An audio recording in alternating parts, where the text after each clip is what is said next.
Good evening and welcome to the Gilroy Unified School District Board of Education regular meeting. ¿Hay alguien que necesita intérprete para la Junta? Gracias. This meeting is being recorded and broadcast. Images and sounds may be captured of those attending the meeting. First item is 3A, the Pledge of Allegiance, led by Rod Kelly Elementary. Go Knights.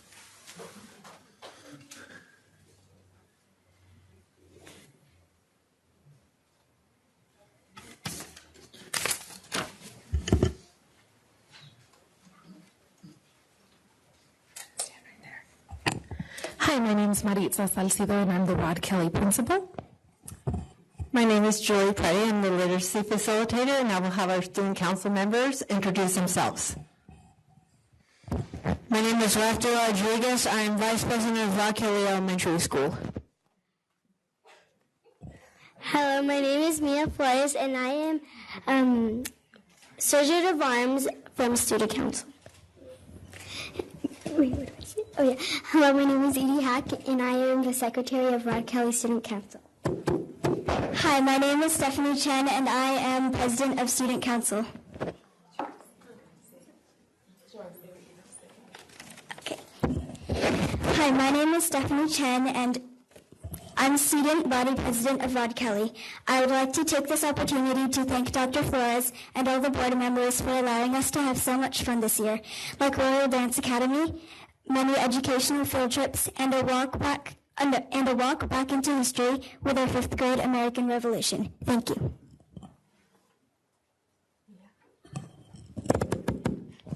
Please stand for the Pledge of Allegiance. Ready? Begin. I pledge allegiance to the flag of the United States of America and to the republic for which it stands, one nation, under God, indivisible, with liberty and justice for all. Please remain standing for the school pledge. Ready? Begin. With serving hands and caring heart, I make this pledge to do my part, to be the best that I can be for myself, my school, and my family. Rod Kelly Pie. Oh, no, in Spanish. We have it in Spanish too. Con manos que sirven y corazón que ama, hago esa promesa a hacer mi parte, para hacer lo mejor que pueda hacer para mí misma, para mi escuela y para mi familia. El orgullo de Rod Kelly. And we left a little gift for everybody there from Rod Kelly. Thank you.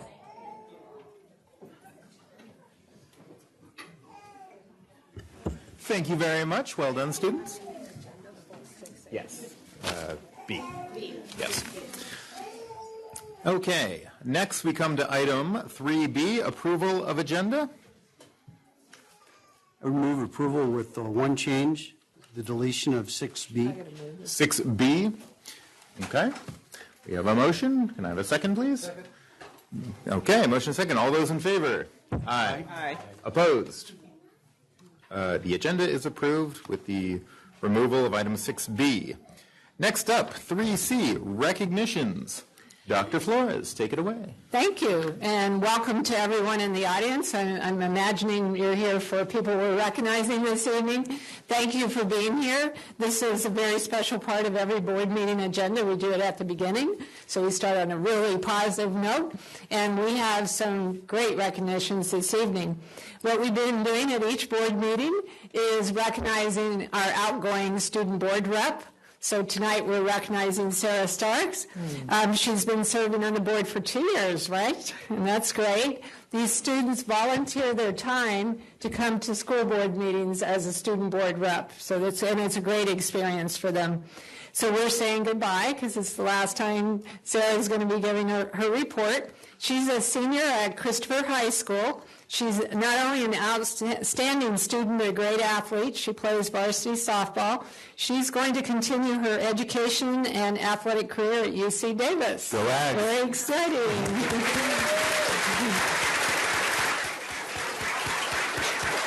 She is also a member of the CHS Black Student Union. She's been on the leadership in the leadership group and is completing her 4th year in student government. This is her 2nd year as Christopher High student board rep. I already mentioned that. And so, Sarah, the board and I would like to thank you very much from the bottom of our hearts for your service to our board and to our school district. You've done a great job. Your reports have been very informative and interesting. So on behalf of the board, why don't you come on up? We want to give you a little token of our appreciation. Where are you? Okay. It's heavy, by the way. Okay. So, and it's 2 pieces. So anyway, that's a little memento will make you think of us at UC Davis, right? You're going to put it in a prominent location in your dorm, right? Right. So I can stand here. We'll take a picture. 1, 2, 3, slide.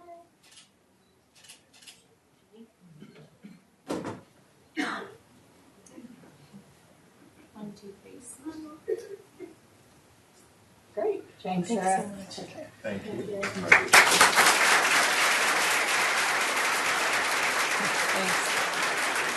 The second student we want to recognize tonight is, first I want to tell you a little bit about a program, but it's called the National Merit Scholar Program. And throughout the year, we recognize students for amazing accomplishments, and this is really an amazing accomplishment. So tonight, we're pleased to recognize Samantha Melton from GECA. Is Samantha here? Come on up, Samantha.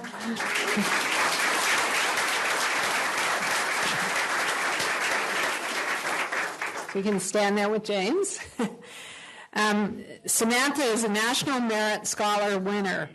The National Merit Scholarship Program honors individual students across the nation who demonstrate exceptional academic ability and potential for success in rigorous college studies. About 1.6 million juniors in the United States entered into the 2019 National Merit Scholarship Program. Remember that number, 1.6 million. By taking the 2017 preliminary SAT, we call it the PSAT, or the National Merit Scholarship Qualifying Test.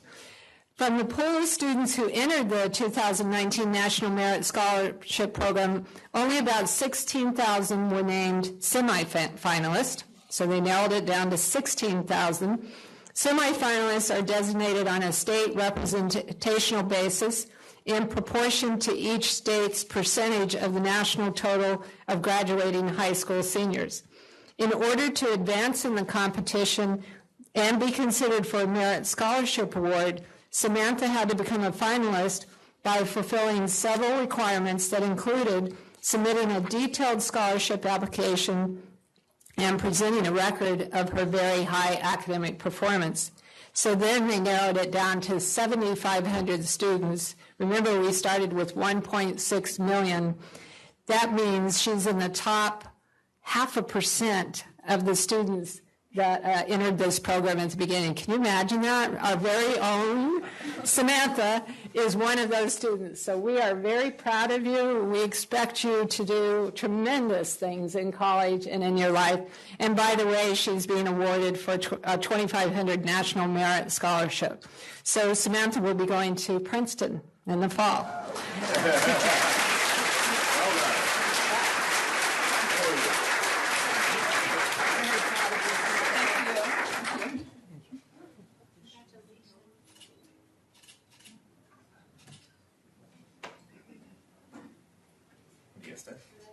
Environmental engineering. Very nice. Environmental? Yes. Engineering. Wow. Of course, we're going to need a lot of those down the road. Wait for your family. Plus, engineers are the best.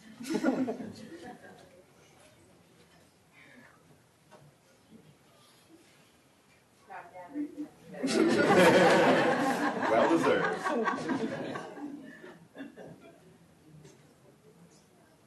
Thank you very much.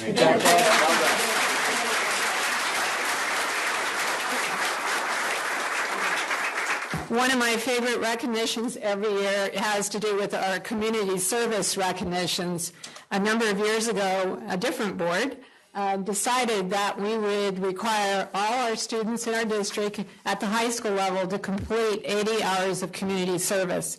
When we first started this program, everyone was saying, oh, no, but we're going to have tons of students that can't do this, and we'll have students not graduating from high school because they haven't done their 80 hours.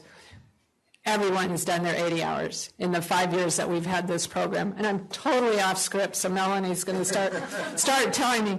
Anyway, what we're going to do is recognize the students. We couldn't recognize all the students did 80 hours. That's everybody. That's thousands of kids.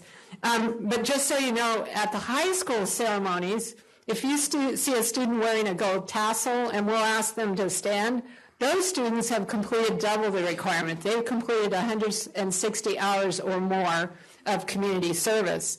And what we're going to do this evening is to recognize the students who have gone way beyond that requirement. So the students have received the highest number of community service hours are going to be recognized this evening. And that range was 179 hours up to 963 hours of community service. And many of them are in that upper range, by the way. It's just amazing. And we will single out 4 students this evening to recognize. They will have their name put in a perpetual plaque as having the highest number of community service hours from their high school. And we'll tell you their hours when we get to that. So the first thing we're going to do is have schools come in by one school at a time. So Jeremy Dirks, principal of Christopher High School, will come up and read the names off, and we'll just shake their hands.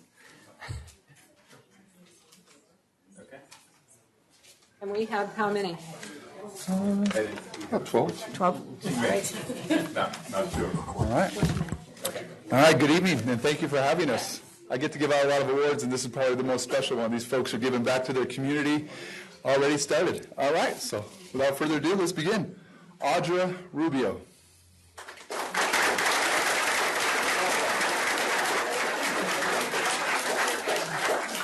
Nicholas High.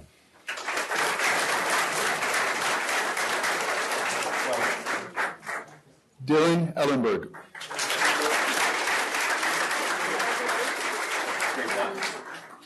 Austin Ellenberg.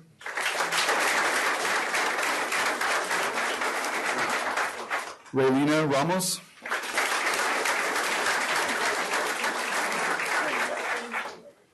Andrea Moreno.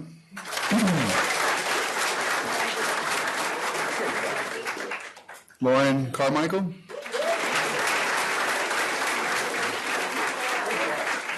Andre Costa.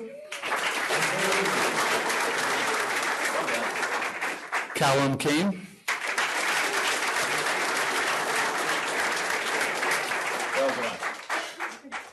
Luis Poblano.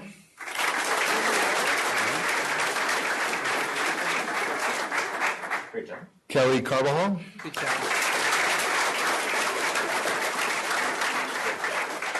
Cristali Ramos.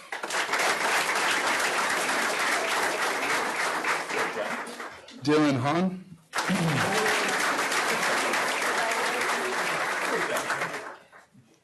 Jackson Miles. Thank you. While we're taking pictures, go ahead. I'm going to just say a few words that I didn't say earlier. When we created this community service requirement, the whole idea was to have our students get involved in the community. And I think we've been wildly successful at that. Now, and what we're doing, we hope, is instilling in our youth the whole idea of giving back to your community. So I think just by the fact that we have students up here who have completed so many community service hours, we've definitely been successful. Ready? I'm ready. Look at me first and then your moms and dads later. Smile.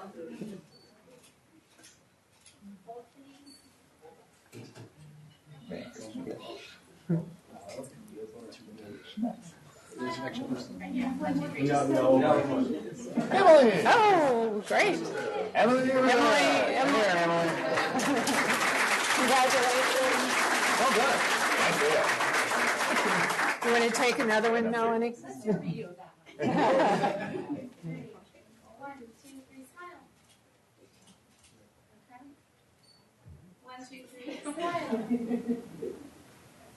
Let's let don't move yet, please. Parents, you can take pictures real quick.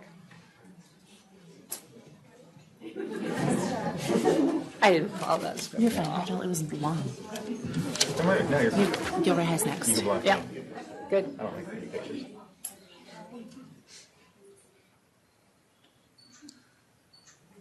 Great. All right, congratulations, everyone. Great job.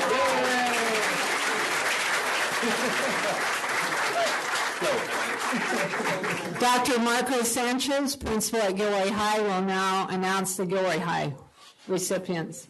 Melanie, we're doing the top 4 at the end. Thank you, Dr. Flores, school board. I just want to introduce my assistant principal, Liz Gutierrez, and also Jamie Reynolds, who's our athletic director and also our community service coordinator. Also, Chris Leong in the audience wave, Mr. Pie Guy. There you go. He's our activities director.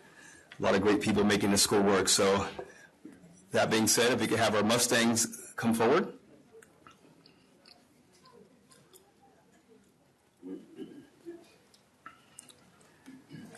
Again, these students have poured in enormous amounts of community service above and beyond the call of duty. So congratulations, Mustang Nation. Our first student will be Norma Gonzalez Delgado.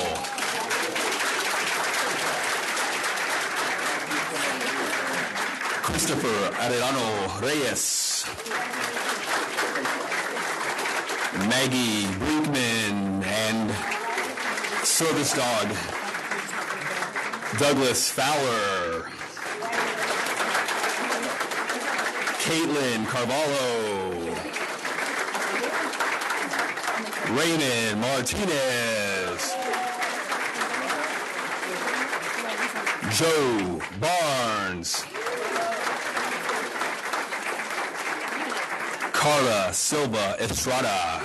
And service dog in training, Melissa Acosta. Andrew Plaza. Izzy Israel Miras Palomino.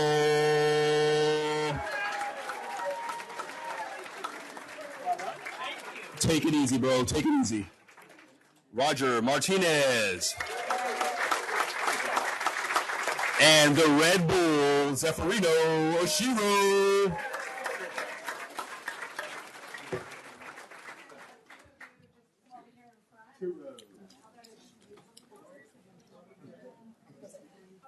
Balance and symmetry to putting the geometry skills to the test. See how they do. Common Core Math, come on now. Hold your... I'm moving. We're trying to get you in front of the... Get the certs up right. Yeah.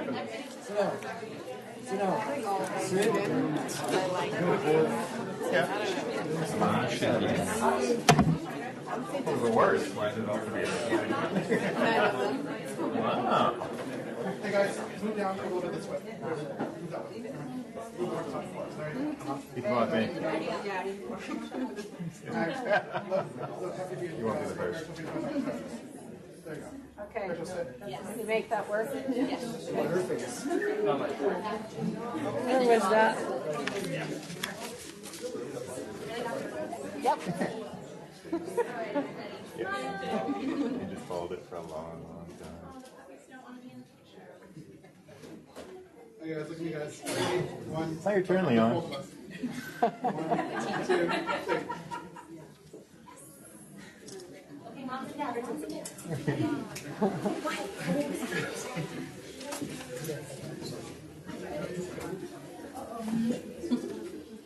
I wanted to call out the Activity directors. They're in here.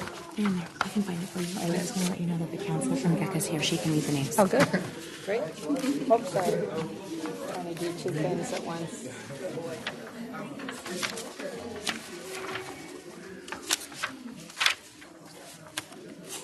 Great. All right. This guy moved. Okay. Well done. Who's next? GECA's next.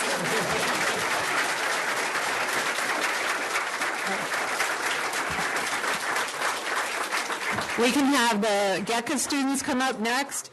And while they're coming up, Marco just mentioned the community service coordinator from Gilroy High.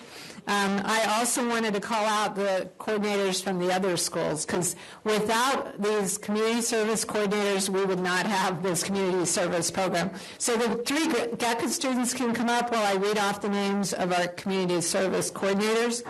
Gretchen Yoder-Schrock from Christopher High School, Rebecca Plaza from GECA, Jamie Reynolds, we already mentioned, from Gilroy High, and Carmina Salgado from Mount Madonna High School. I want to thank all 4 of you for doing a great job. Okay. There's the principal. Sonia Flores will not be here this evening. Marcy is going to read them. Okay, great. Thanks. All right. Thank you. Here's your list right now. And Rebecca. Thank you, Dr. Flores. Rebecca? Yes. We're a smaller school, so this is a little bit shorter dedication to their hard work. Chris Rumukai.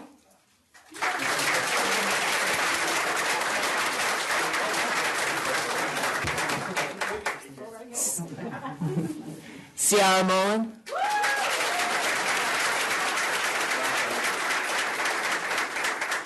And Alan Apty.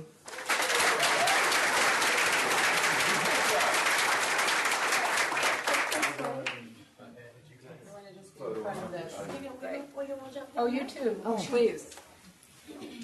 Jump in anywhere. Go ahead. All right.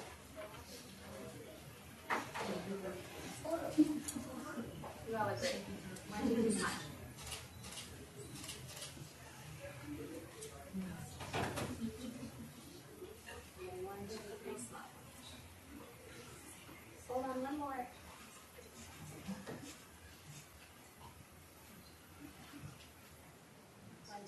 Smile. We have one more.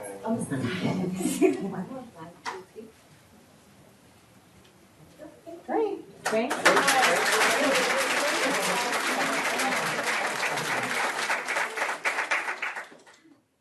All right.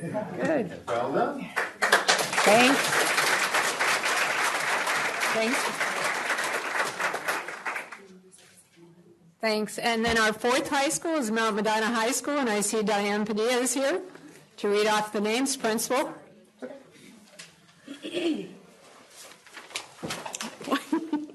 Thank you, Dr. Flores, President James Pace, and board members for allowing us to recognize our students. We are the other high school in Gilroy. We are also very small but very mighty.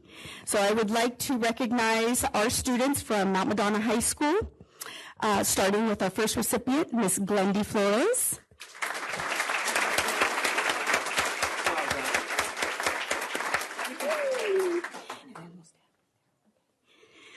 Griselda Bucio.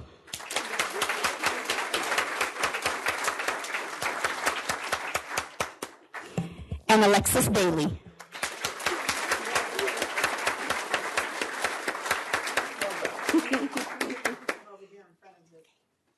Diane, you should jump in. Great. Thank you for coming. All right.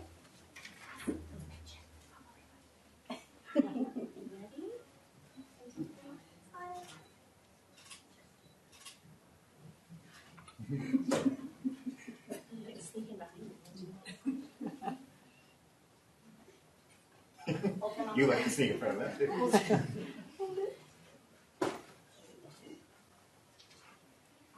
Thank you. Here are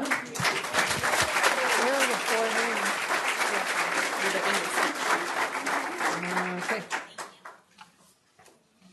Now we're going to recognize the student who completed the most community service hours from each of the 4 high schools. Christopher, it's your first one. Do you have the hours? Right. So we'll call you up one at a time. Audra Rubio. Where are you? Right here. Audra Rubio, 867. Audra Rubio, 867 hours. Wow. That is amazing.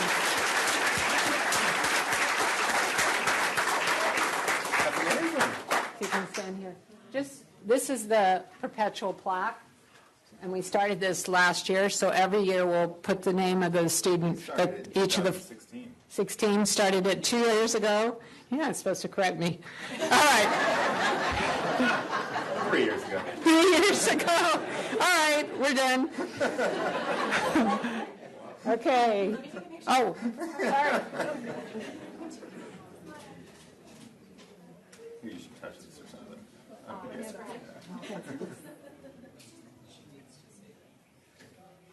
Great. All right, you can stay up here because we'll do one. Okay, stand here. Can you hold? Audra is from Christopher High School. Okay, Gilroy. Yep. Okay, now we're going to ask Norma Gonzalez Delgado to come up. She has the most, 963 hours at Gilroy High. Wow. Incredible. And she liked all of them, she said. Oh, yeah? Something to right just for a minute. Let me get. There you go, and then you will do it together. One big one. Is this really on again?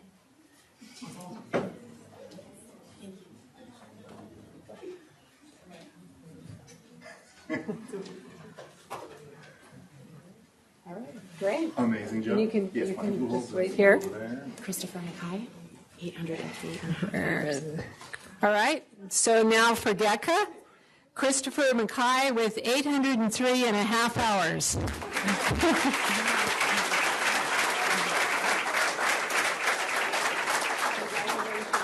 Great job. Wow, it's incredible. Stand there. Stand there. Yeah, there you go. 1, 2, 3, smile. What was that half hour? 1, 2, 3, smile.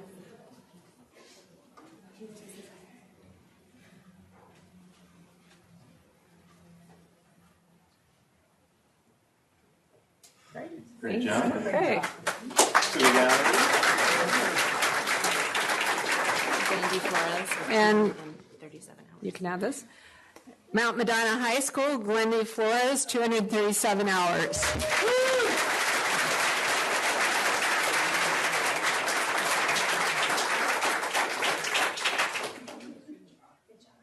Great job. Congratulations. well done. Thank you. 1, 2, 3, smile.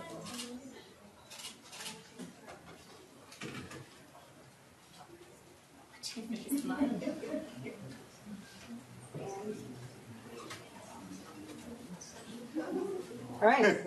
Oh, sorry.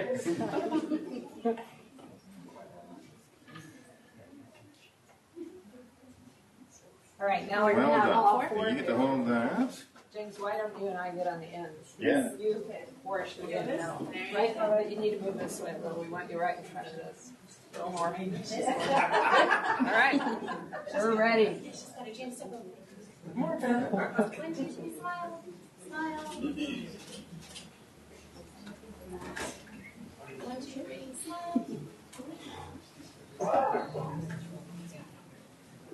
All right, anybody else? Great. Thank you so much. We are so proud of all four of you. That's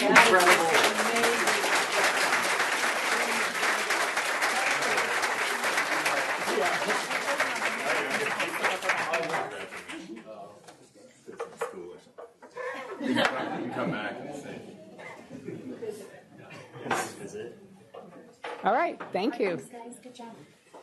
And our final recognition this evening is for a very, very special school bus driver. I'd like to ask Maria Del Carmen Collins to come up. Where's Maria? Carmen. I know you like to be called Carmen, right? Okay. So Carmen, why don't you stand here with James? You've got too many awards. I know. We're doing it again. So Carmen's one of our bus drivers and one of the people that makes Gilroy Unified looks great. Recently, Carmen was named the California Highway Patrol's Southern Region Bus Driver of the Year. We had a ceremony right here last Wednesday. Only 2 bus drivers in the state are given this honor annually, so we feel very special. So the commissioner, Warren Stanley, and many other dignitaries were here last Wednesday morning, and many of your colleagues were here, and we were able to celebrate with her a very special ceremony that the CHP organized. So to refresh your memories, on May 3rd, 2018, during her normal afternoon route, Carmen's bus with 46 students on board was hit by a driver who was under the influence. Carmen quickly assessed the situation, secured the scene, called for help, and ensured all of our students were safe. Once all students had been safely evacuated, Carmen continued to offer comfort and guidance to them as help arrived and parents were able to come and pick up their children.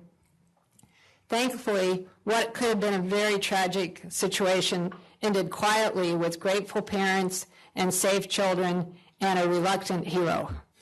The fact that no one aboard Bus 15 was seriously injured is a testament to all of the children on board who knew the rules in the bus prior to the accident and followed Carmen's instructions to reach safety. Carmen, the Board of Ed and I are so proud of you. We said some of this last Wednesday, but we are so proud of you. You are an example of the finest we have to offer in this district. You in the state. Now they recognize you, which is wonderful. So we're just very proud of you. And we know many of our bus drivers would have done this. As you said the other day, they would have done the same thing. They're highly trained and they put students first, and we're proud of all of them. So we want to recognize you in front of all of the board and public this evening. And we have another plaque for you. Did you bring the one from the CHP? Yeah. Great. So you want to show this is the one that she received from the CHP. I'll read it to you. And we have another one? That's ours. That's ours, okay. So this is from the California Highway Patrol. School Bus Driver of the Year is presented to Miss Maria Del Carmen Collins for the 2018 School Bus Driver of the Year. And basically it reiterates what I just told you about the accident on the plaque. So we're very proud, and we have one for you too. Oh, no, this is ours. Yeah. This is ours. You already, okay, yes. Great. This is the one we gave you already. Right. All right, so we're just really proud of you, and thank you for being a GUSD employee and doing a great job in really difficult circumstances. And I'm sure the bus drivers here would like to come up and be in the picture. What about your husband? Is he here again? And daughter? Come on up. Come on up.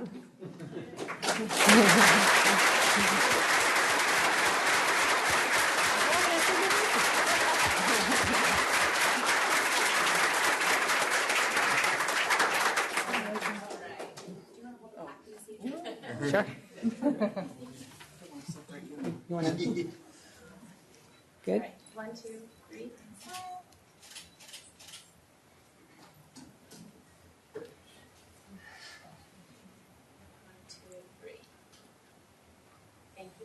Thank you. Thank you. Thank you.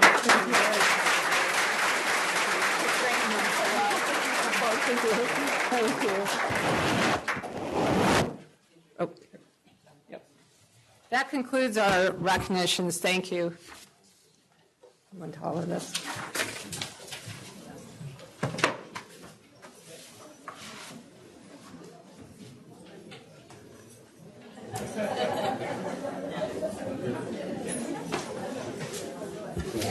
You're welcome to stay, but if you want, feel free to depart.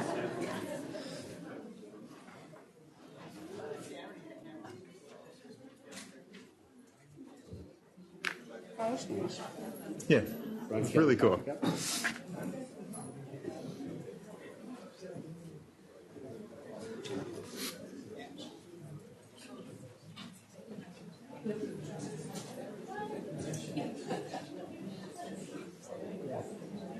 Lucy? No. Okay.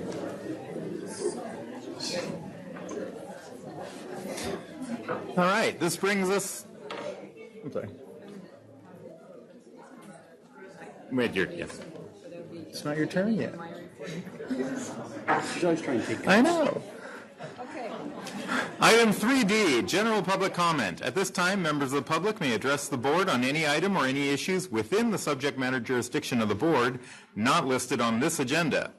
No action can be taken on an item not on the agenda at this time, but may be referred to the administration or put on a future agenda.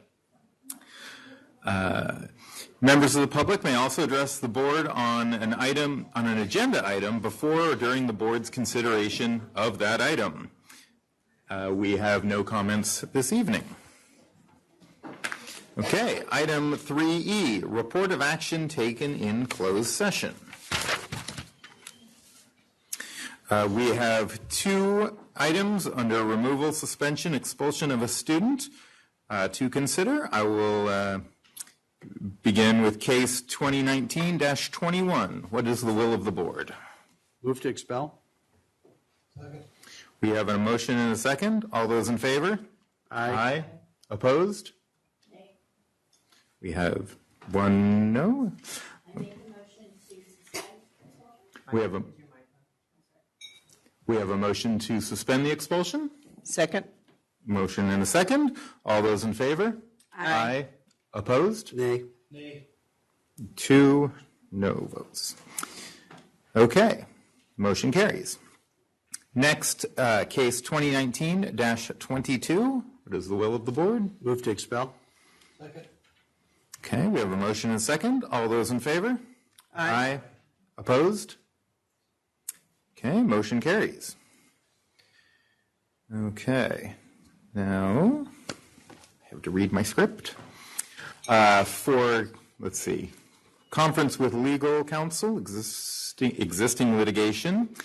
For OAH case number 2019-04-1024, the board unanimously approved a settlement to resolve this student's educational claims. All 7 board members voted yes. In the matter involving student 768832, the board unanimously approved a settlement to resolve this student's educational claims. All 7 board members voted yes. I will carry over one of these things for Dr. Flores to talk about. In a minute. In a minute. 2 more minutes. Okay, that concludes report of action taken in closed session. Next up, report to the board. Student board members' reports. Ms. Starks, finish strong.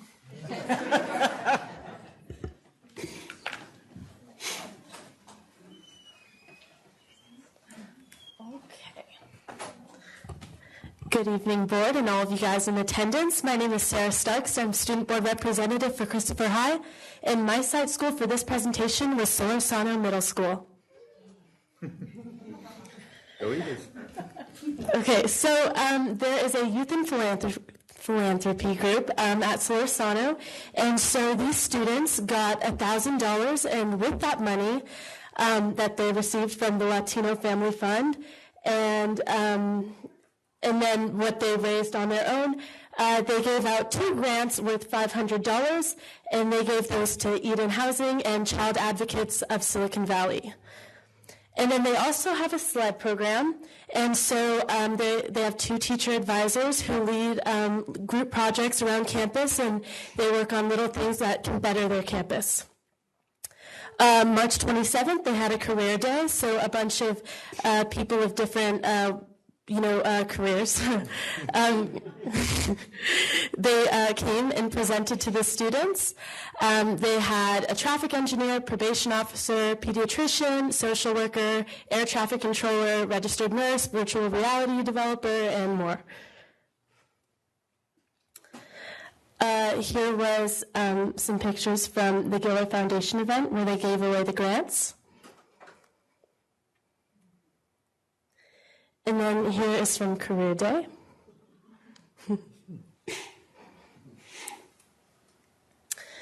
Okay, so May 1st, they had the incoming sixth grade orientation, and so many excited 5th graders and their parents showed up.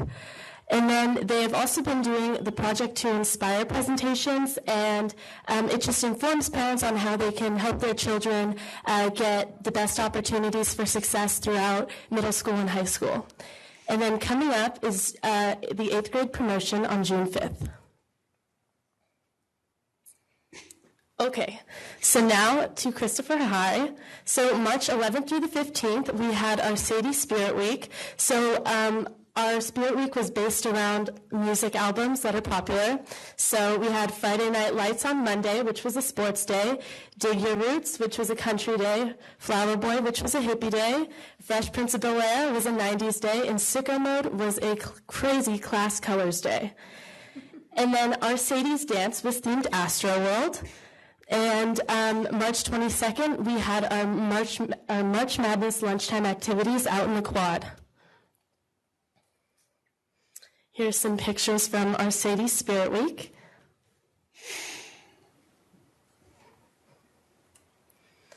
And then from our dance. Okay, so April 8th through the 12th, we had our Kindness Week. So that Monday, we had a speaker come in, and we had 2 different assemblies, and one was before lunch and the second was after. And then April 27th, we had our prom at the Valencia Hotel. April 29th through May 3rd, we had our Elections Week and Spirit Week. And then April 30th through May 2nd, the candidates gave their speeches. So here's some pictures from our prom.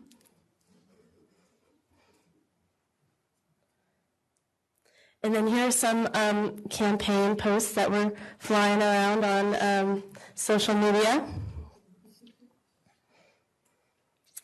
Okay, and then May.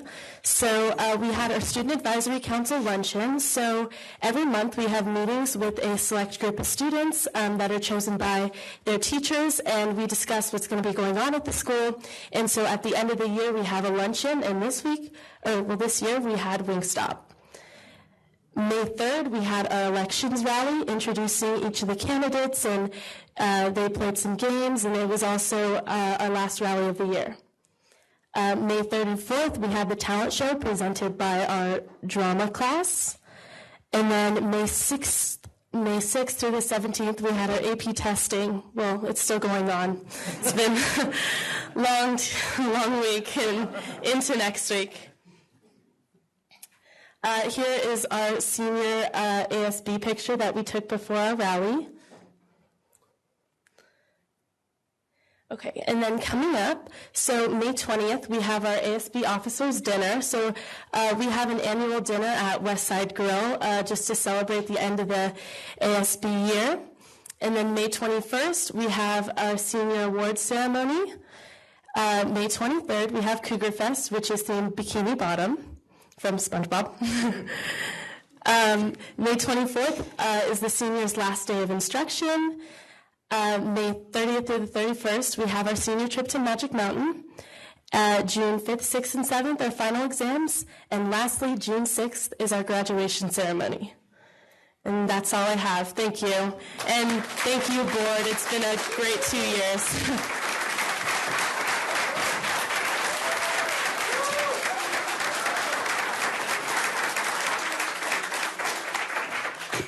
Thank you, Ms. Starks. It's been a pleasure serving with you.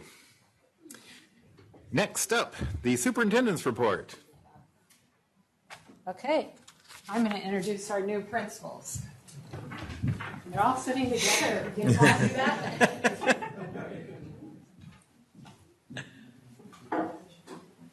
So I'd like to say to everyone, I've been a principal almost 20 years now, and assistant and deputy a long time before that. And that whole time, I've never had 5 principals change. 5 out of 15, just to give you a scope. All the principals leaving are leaving for very legitimate reasons. Maria's here, she's retiring. But so as it was unfolding, I was getting more and more worried. 5 principal vacancies, how are we going to do this?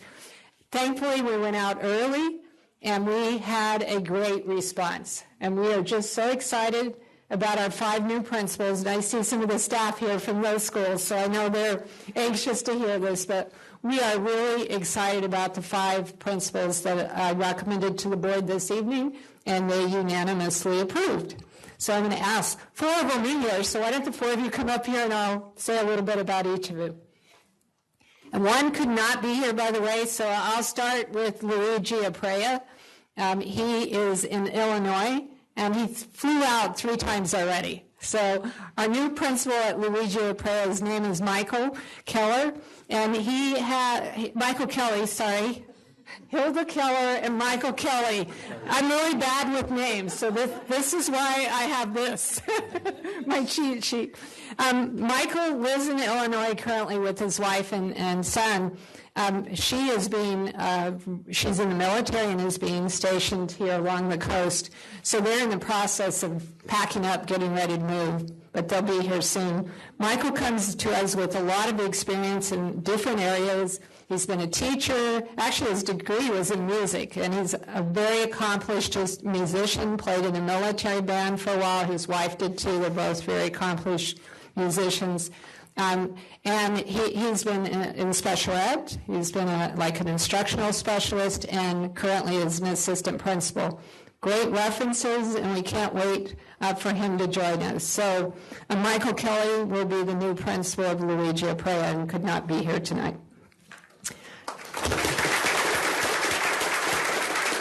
Our other new elementary principal is here. So Maricela Rivera is here, right here. And we are very excited about Maricela. She's coming home. Maricela was in our district for a number of years, filled a variety of teaching positions, and then was our first SEAL coach at Elliott and at Glenview. Did a great job, forged the way for SEAL, and just did a great job. The past year, she's been an assistant principal in a nearby district, has done a great job. Again, just wonderful references, and we are very excited about having her become the principal at Elliott School. Congratulations. So we have 2 new middle school principals out of the 3. So this is a big turnover at the middle school level, but we're really excited. So Hilda Keller is our new Solorzano principal. So she's coming to Solorzano with over 20 years of experience teaching at a variety of levels, in fact, starting at preschool. So she's coming with a very strong instructional background. For the past 4, and she was an instructional coach and other positions in between. Now she's an assistant principal. This is her 4th year in the Evergreen District, where she's been an assistant principal at the middle school level. I think she's just going to do a great job at Solorzano, so we're very excited. Thank you.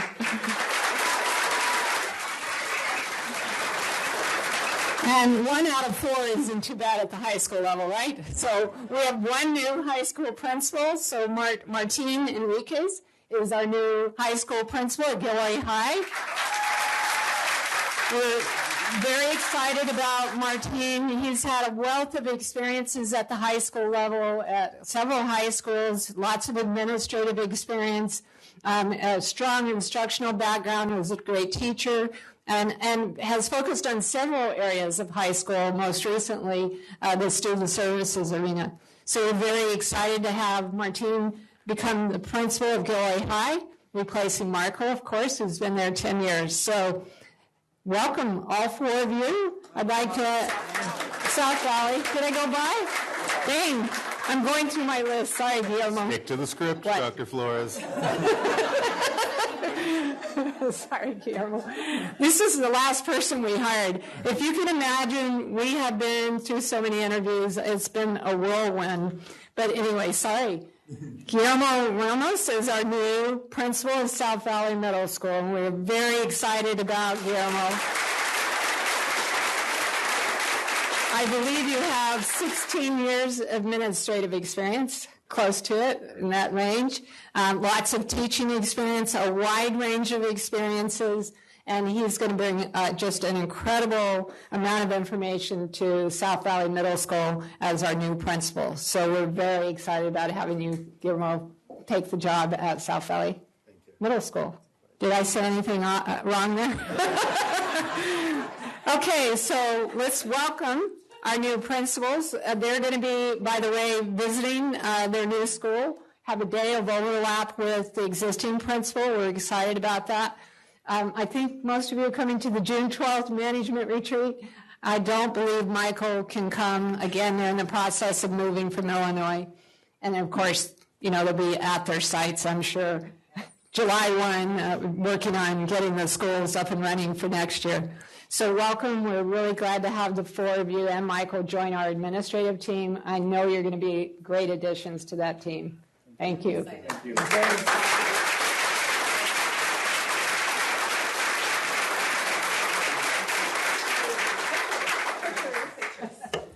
That's our routine.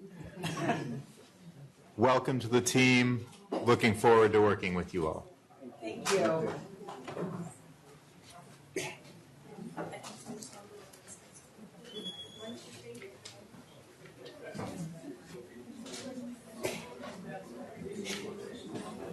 It's not 8 yet. Give me 5 minutes.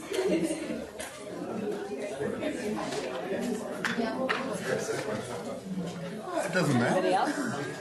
Those are all family members, I assume? Yes. Anyway, thank you so much for coming. Really looking forward to working with you. Actually, I'm trying to do too much today. All right. yeah, exactly. Welcome back. Anything else would be disruptive. Yes. Sure. Welcome back. Welcome. Welcome. Students, it is 8 o'clock for your reference. Easy, Howard. Welcome. Good to see you. Look forward to working with you. Welcome. Is this your family? Hi. Hello. Are you the one that goes to Los Angeles? Oh. All right. Thanks for letting your dad come work for us.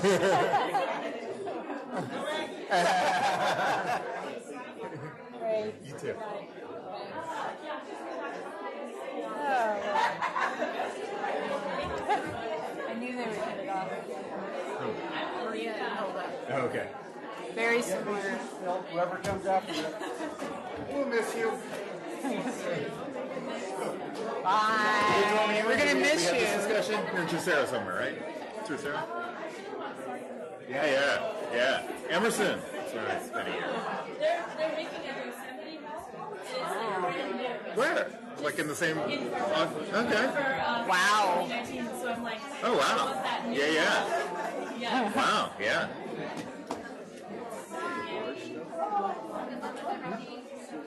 Quarto. Jameson. Primero, but they killed all the... Primero, Segundo, Cicero, Quarto. The 4 Jones.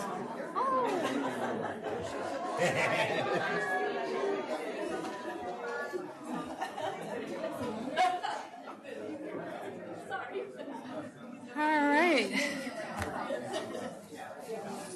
My report's going to be anticlimactic. Yeah, right in the middle of that.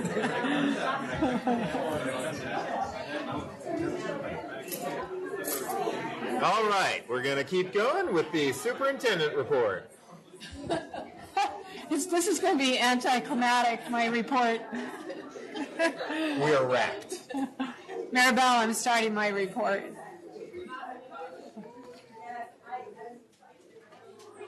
All right, so so much has happened. So much has happened over the last 2 weeks. It's hard to cover it. Yeah. Yeah. All right, party people, hit the road. Anyway, so much has happened over the last 2 weeks, it's hard to condense it to a 10-minute report. But I wanted to start with, I let the board know this yesterday, that both of our high schools that went through the WASC accreditation process this year received the highest possible accreditation rating that they can receive, which is called a 6-year. With a minor step in the middle, but it's the highest rating that high schools can receive, and both GECA and Christopher High received it, and there's the letters to prove it. So we're very, very proud of them. As you heard, we've been conducting lots of interviews for 5 positions over the last month, so that became a top priority, and as I mentioned, I think we just had great, great results of our process. So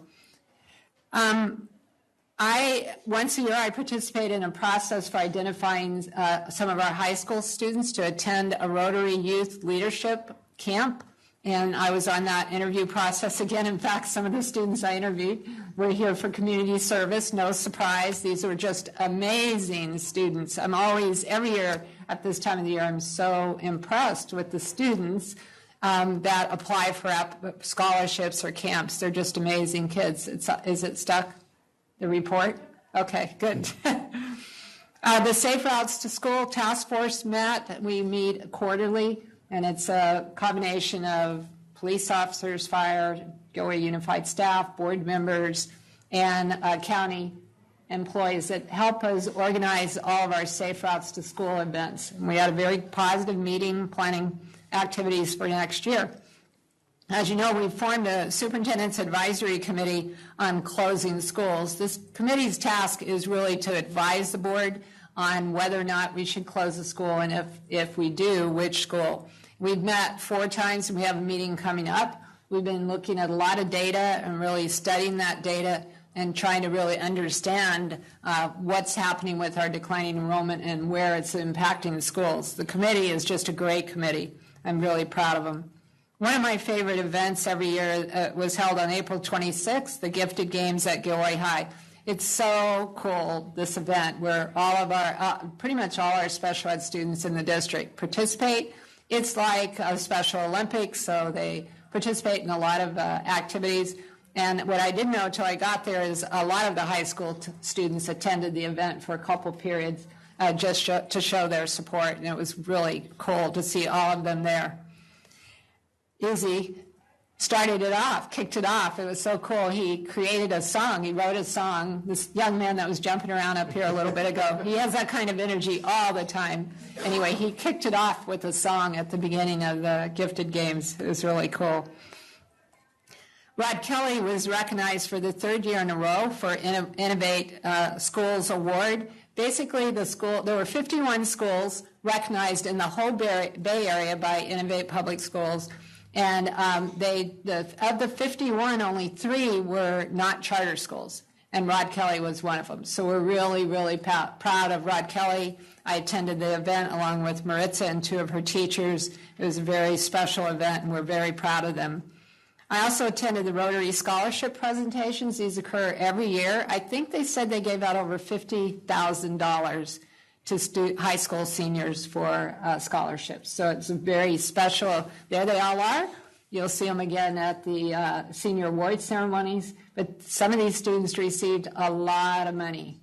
Like one of them, I think, was $40,000 or $50,000 total. So it's a lot of money in the scholarships. Of course, the Christophers are a big part of that. But there's an anonymous award that I think is $30,000 or $40,000, just UBUS award. But anyway, these are the students that received them. We just talked about our bus driver, who was recognized in such a special way for being a bus driver of the year. And then at the County Office of Ed, Gecka, who I mentioned at a prior meeting, we recognized Gecka for receiving the California Distinguished School Award, and some of us went to Anaheim for that award. The County Office of Education, Board of Education also wanted to recognize Gecka. So last Wednesday, we all went up to that award ceremony, James and I, Sonia Flores, and then a number of the staff, to be recognized by the County Office Board of Education also. That was great. On May 3rd, we all the secondary schools, you may have figured this out by now, have been having career days. So every one of them is having a career day. So it was ironic. I went to Gecka's career day on Friday the 3rd, and it had only really gone to about 3 of the speakers, and then the power went out. And I thought, oh, okay, maybe Gavilan's power is out. It turned out the entire city was out, so I started getting text from principals that their power was out. So I didn't get to stay very long for the Gecka career day, but I heard it was a great success, even with no power. And came back here and immediately opened our emergency operations center in this room. It's a drill we've been through quite a few times now. This felt more real than just a drill, and it was great practice for us because we didn't have power for about 3 hours.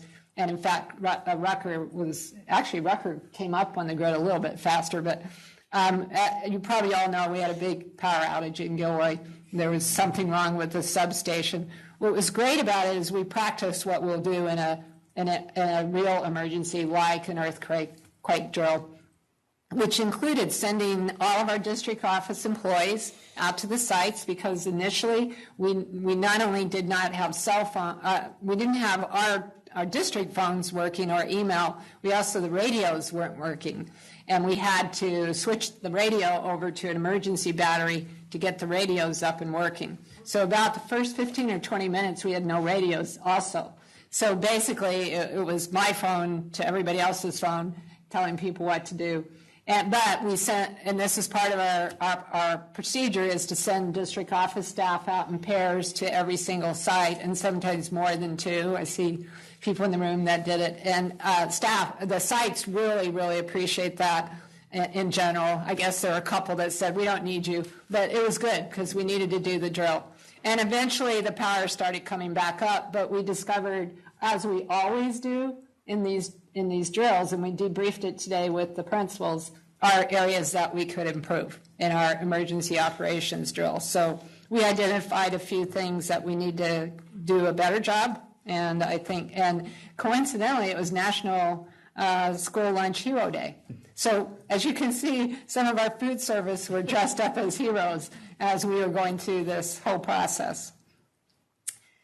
That same night, it was a busy day, was the Latino Family Fund tequila tasting event, where the Latino Family Fund raises thousands of dollars for the Youth and Philanthropy Program and scholarships. And so this is a major event. I'm going to guess there were 200, 250, maybe 300 people there. It's hard to say. The board was there. I was there. Enrique is the chair of that event. And I would say it was wildly successful. They doubled participation, raised a lot of money. That goes right back into our students. So congratulations on a very successful event that we all really enjoyed. Something I haven't done since I moved here, even though I'm a cyclist, was on Monday, I went with Solorzano students and Anthony Ficello, who's the PE teacher at Solorzano, to Specialized Bike in Morgan Hill. The reason we went is because a year ago, the Specialized Foundation paid for, I think it's about 30 bikes. Maria's in here. I think you said 40. 40. Yeah. I said that earlier, and they said it wasn't that. But 30 to 40 brand new bikes. These are very, very nice bikes. They're kind of in between a road bike and a mountain bike, and helmets. And they've awarded these grants all over the nation. We're very lucky to be one of the first local districts. Morgan Hill also had a grant. And this year, our students have been put through basically a curriculum on how to ride your bike safely and how to ride your bike. It was amazing how many of them didn't know how to ride a bike. These are middle school students. So it's been a wildly successful program, and now our other two middle schools have applied for the same grant. We think one of them is going to be awarded another grant, and we'll wait on Brownell, we've decided, because of the construction. There's too much going on there this year, but we're really excited.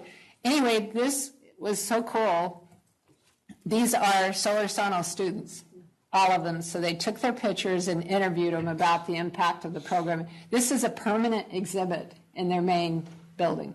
So I just couldn't help but take a picture of that.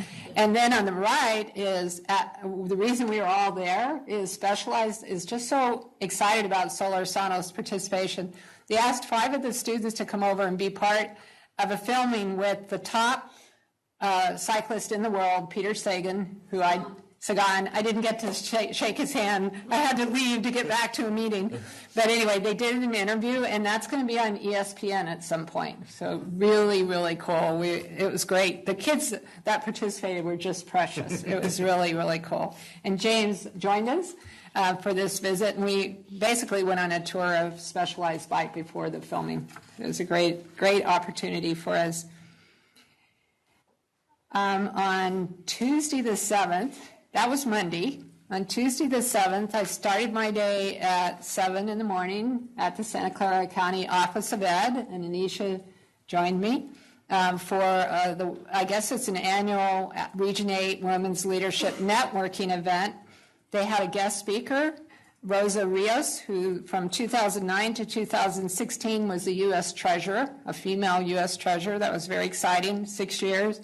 She is doing some amazing work, just amazing. She's working on currently having female pictures on our currency, which is in there. She's already succeeded with one. Harriet Tubman is on the $20 bill, and she's working on other currency to have this historical women's portraits on the currency. So we were able to hear her, and some women were recognized, including me. Debbie's being modest, but the picture you see on the right, Debbie's being recognized with 2 other women leaders, so it was really an honor to be there and thank you and share that. Thanks. I couldn't stay for the picture. I love that picture because I do that every year. So yeah, that was very cool. So I got I had Clint Zollinger, who's a local physical therapist. Some of us know him all too well. He and his wife picked me up at this event, and I went with them up to Oakland, to the Oakland Temple for the Latter-day Saints. And I didn't even realize actually what I was going to until I got there. But the temple was built in 1963, opened in 1964, and that is the only time non-Latter-day Saints people have been in the temple since it was built. They just renovated the whole interior, and they decided to invite community and civic leaders to tour the inside of the temple. And the Zollingers invited me to go with them, and I'm so glad I went. It was like a history lesson. I learned so much in that visit, and the temple is just incredible. I didn't realize there are 200 of them in the world. I heard the whole history of the construction and a lot about the LDS community that I didn't know. So it was I actually appreciate that kind of outreach from faith leaders when they want to reach out to the school district and have us interact with them. So I really appreciated that opportunity and will value that for a long time. Same day, into the day, I went to the Youth and Philanthropy program. I didn't stay very long. I stayed about 45 minutes. By that time, I was beat. That was a really long day, and my dog was waiting for me. But anyway, it was really cool. The Youth and Philanthropy program is just one of the neatest programs I've seen, because kids learn how to identify programs in the community that have a real need, and through a process award them a grant that the Latino Family Fund gives them for $500, but then every year they get so excited about it, they raise their own money and give another grant. So they gave out 2 grants at the event. It was very cool. And I've done so many other things this month. It's late. I'll just say that we had 3 school visits, Los Animas, Glenview, and El Roble, and board members accompanied me on those visits. And there's 3 left. Elliot, Rod Kelly, and ADB are coming up. And there are so many events coming up this month. We're pretty much out almost every night from now till graduation. And so you can see a lot of it. We didn't even list everything on there. I hope people will be at the awards ceremony tomorrow night, where we're recognizing 3 of our administrators. It's going to be very cool. Alvaro Mesa, sitting back there, Business Services Administrator for Region 8. Sonia Flores is the Secondary Principal for Region 8 for the year, and Eric Quada is our superhero first-year administrator. So they're all 3 receiving an award tomorrow night. And then I'd also call out the retirement dinner. Thanks to Leanne, we are probably going to have one of the best retirement dinners we've ever had. It's going to be great. It's like a real event. Wait till you see everything she's done, and with a real involvement from students. I think it's going to be a really cool event. Gilroy High, May 20th. I hope lots of people come. And of course, we have everything else after that: the senior awards, the middle school promotions, and the graduations. I'll stop there. Ooh-wee. You keep busy, don't you? Yep. Okay. We're on to item 5, the consent agenda. What is the will of the board? Move approval. Second. We have a motion and a second. Is this a roll call? Did I see? No. So all those in favor? Aye. Opposed? Carries unanimously. I'm going to I will abstain on 5D and 5F. Okay.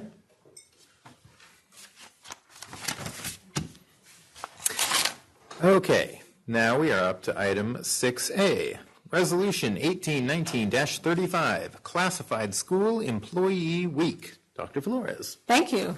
I'm really pleased to be able to read this resolution into the record. We're so grateful to our classified and paraprofessionals and all the work that they do in our district. We absolutely couldn't do the job without them. They're the backbone of our district. So I'm really pleased to read this resolution into the record. Would you like to tag team the whereases?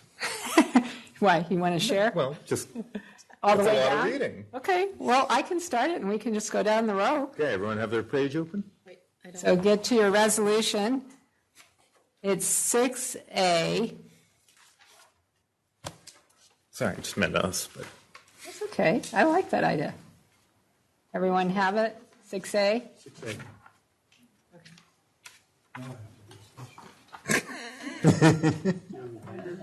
No, I didn't get it. I didn't get mine. All right. We can pass it down. Let's just do that. We'll pass it down. I'll read mine and give you. Here we go. Whereas the week of May 19th through May 25th, 2019 has been designated as Classified School Employee Week throughout California, and Whereas classified employees in our school districts form the backbone of our public education system, and whereas the Gilroy Unified School District employs hundreds of classified employees who perform services that are essential to the educational process, and Whereas classified school employees are rarely in the spotlight, but are vital to the success of our schools and students, serving with professionalism and dedication and setting a high standard for care and compassion. And whereas other classified employees perform essential clerical, transportation, food service, maintenance, custodial, campus supervision, technology, and other functions that our district needs, and which provide many students with important educational and health-related services, and whereas many classified school employees serve as paraprofessionals providing direct assistance with certificated staff in the classroom and giving students the individual attention and support they need to succeed in and out of the classroom, and whereas classified employees provide services that enable the Gilroy Unified School District to respond effectively to the needs of students and their families, teachers, administrators, and other staff, and the needs of the greater community. Now, therefore, be it resolved that the Board of Education and Superintendent extends its sincere appreciation and commendation to the Gilroy Unified School District classified school employees and proclaims the week of May 20 through 26, 2018, 19 as Classified School Employee Week. I will entertain a motion to adopt Passed and this. adopted. All right. so moved. Second. We have a motion and a second as amended with the correct year. This is a roll call vote. Yes. Yes. yes, Mark Good? Yes. Anisha Munchie? yes. James Pate? Yes. Linda Pacino? Yes. Passed and adopted this 8th day of May, 2019.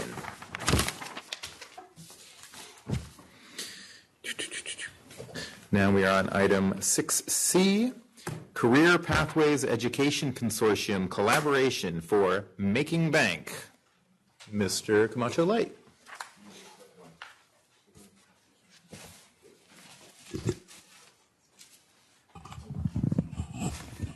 Good evening, Board President Pace and board members and Dr. Flores. Thank you for this. I feel like I have to go like this. You can pull it up. Now I feel like I'm supposed to sing something. Thank you for this opportunity to present with you something we're very proud of. Thank you. On our consortium. I always fumble over it. Career Pathway Education Consortium. I wanted to do a little preamble, though, just to set the stage here. We're here to present to you a result of our collaboration between Morgan Hill, San Benito, Gilroy, and Gavilan College as our consortium. This is not only obviously a good thing and will be great for kids and their futures, but it's also part of the new push, if you will, from the state of California. We deal with strong workforce program monies. This last year, or this now, for the next year, we now have a strong workforce program money for community college. It's the second year or third year? We're going in our third year. But this year, we've also been able to reward K through 12. So we have a strong workforce program K-12. I've had the honor of being on the selection committee for the Bay Area Community College region, which goes from San Benito, Monterey County, all the way up to Napa and Contra Costa, excuse me, and counties. And so quite a big area. For the recent one that we participated in, and I was part of here, we're looking at $90 million worth of requests for $29 million worth of money. It's become extremely competitive. Of that, those that didn't make the cut, we still had $60 million, and we had to go through that process. The last Career Technical Ed grant, we applied for $450 million, or excuse me, I wish, $450,000. We only got $276,000. It's not you apply, you get it. It's very competitive, and it's only going to get more and more competitive. The reason I say this is because one of the main core values, if you will, of this whole process that was really what Governor Brown really kept pushing all the way through to the end is that it's collaborative, it's pathway-driven, and if you want to get any funding in the future, you better start working together now. And so I set that stage because now we're going to present to you one of our first collaborative efforts, and we hope that you enjoy the situation here. The partners of the Pathway Consortium are Gilroy, San Benito, Morgan Hill, and Gavilan College. It's very much formed in the same manner as the Adult Ed Consortium, and many of our same members are more part of it, which was sort of a nice move into that. You got the... Okay. We'll go through the consortium history, about our partners, what the mapping that we did for the classes that we give now, and how we came up with our Make Bank project, and then the next steps that we're going to have. Do you want to go? Sure. So your board meetings are on my phone numbers. So thank you for allowing us the opportunity to share this project with you all. Gilroy Unified is a part of our Adult Ed Consortium, and we've been working for years doing a regional plan and working together really well. And when I compare our consortium to some of the other community college consortiums across the state, we've had a lot less drama. I could say that for sure. And so we've had a long history of working together. It turns out Greg has other hats here, not just the adult ed person, he's also the CTE person. So that's the case also at some of the other districts. Administrators wear multiple hats. So the CTE, the adult ed people were also the CTE people. So we brought in our CTE folks, Shireen Carr at Gavilan College, and started meeting. And we started meeting and really honing in on what our goal was. It was to provide better communication and updates from CTE happening at the high school and also CTE happening at the community college, because there's so much happening right now. So that was our major goal. And these are all the individual partners here, some of whom are here tonight: Shireen Carr, our Dean of CTE, Community Education Director Susan Sweeney, myself, Randy Brown, Dean of Non-Credit, and then of course we have Greg and our San Benito partners and our Morgan Hill partners.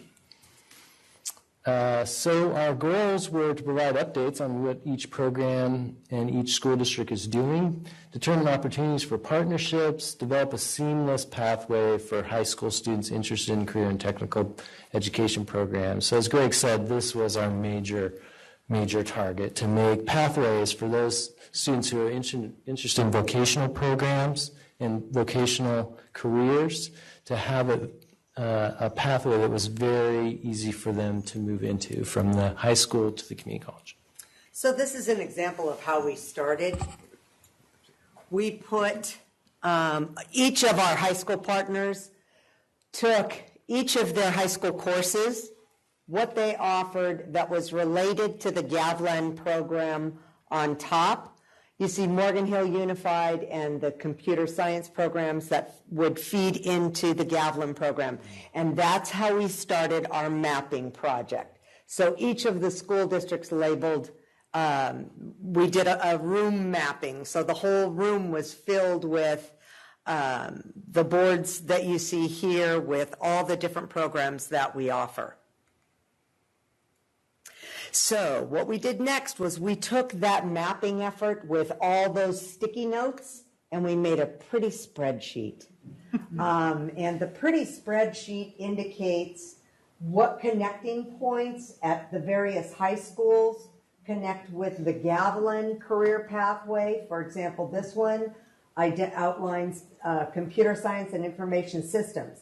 We outline, the next category was identifying the career option, what opportunities were there in that field with a degree, such as a CSIS degree. What are the typical entry-level education requirements? How many job openings in the Bay region? And the Bay region includes Santa Clara, San Benito, Santa Cruz, and Monterey counties. That's the region Gavlin College belongs to.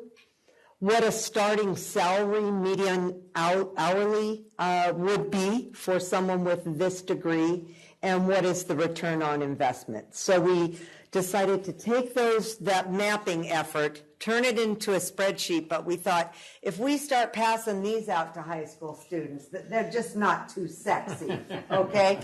Just not fun at all.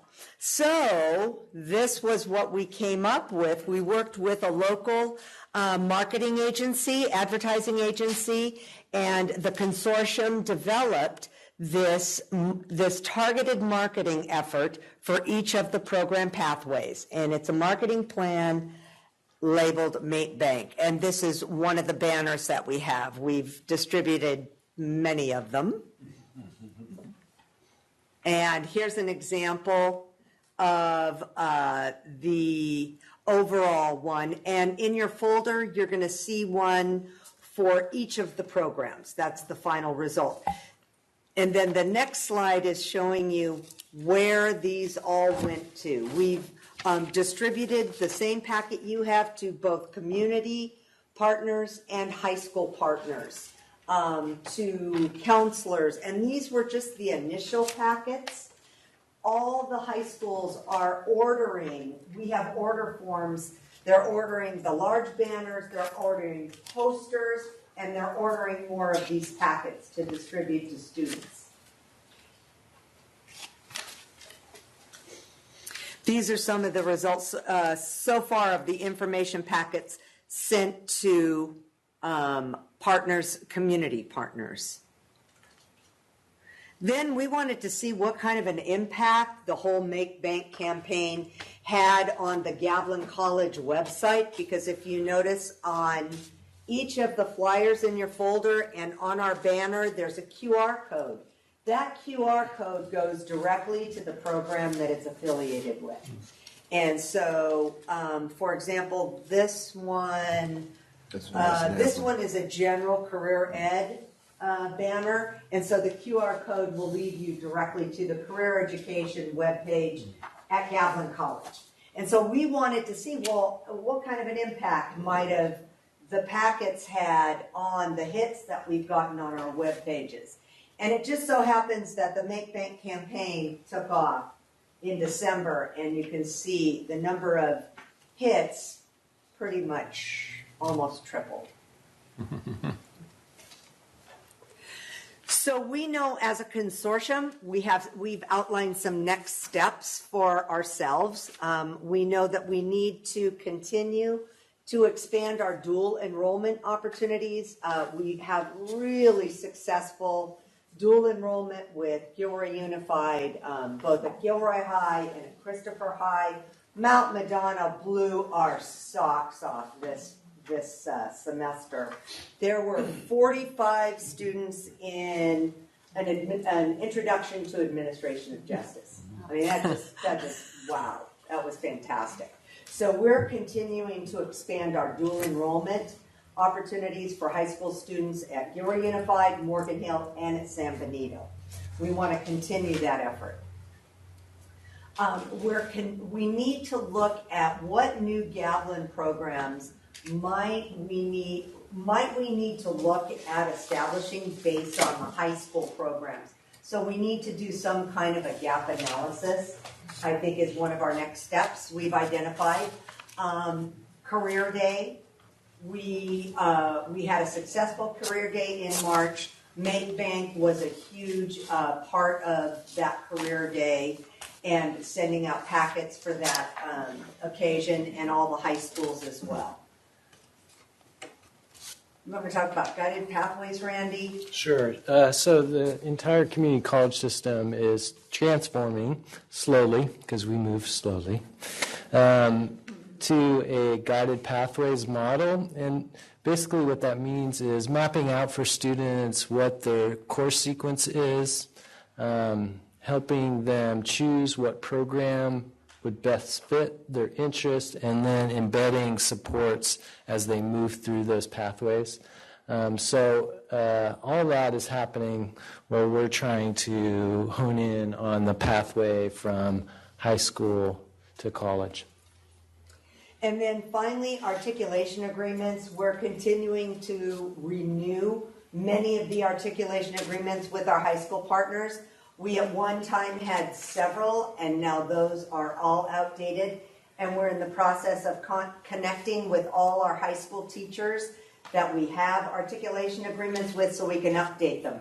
We also have a new system called CATMA from the Chancellor's Office. We've recently implemented it, and we've trained our high school partners, including Gilroy Unified, and we'll be bringing on board more articulation agreements as a result of that.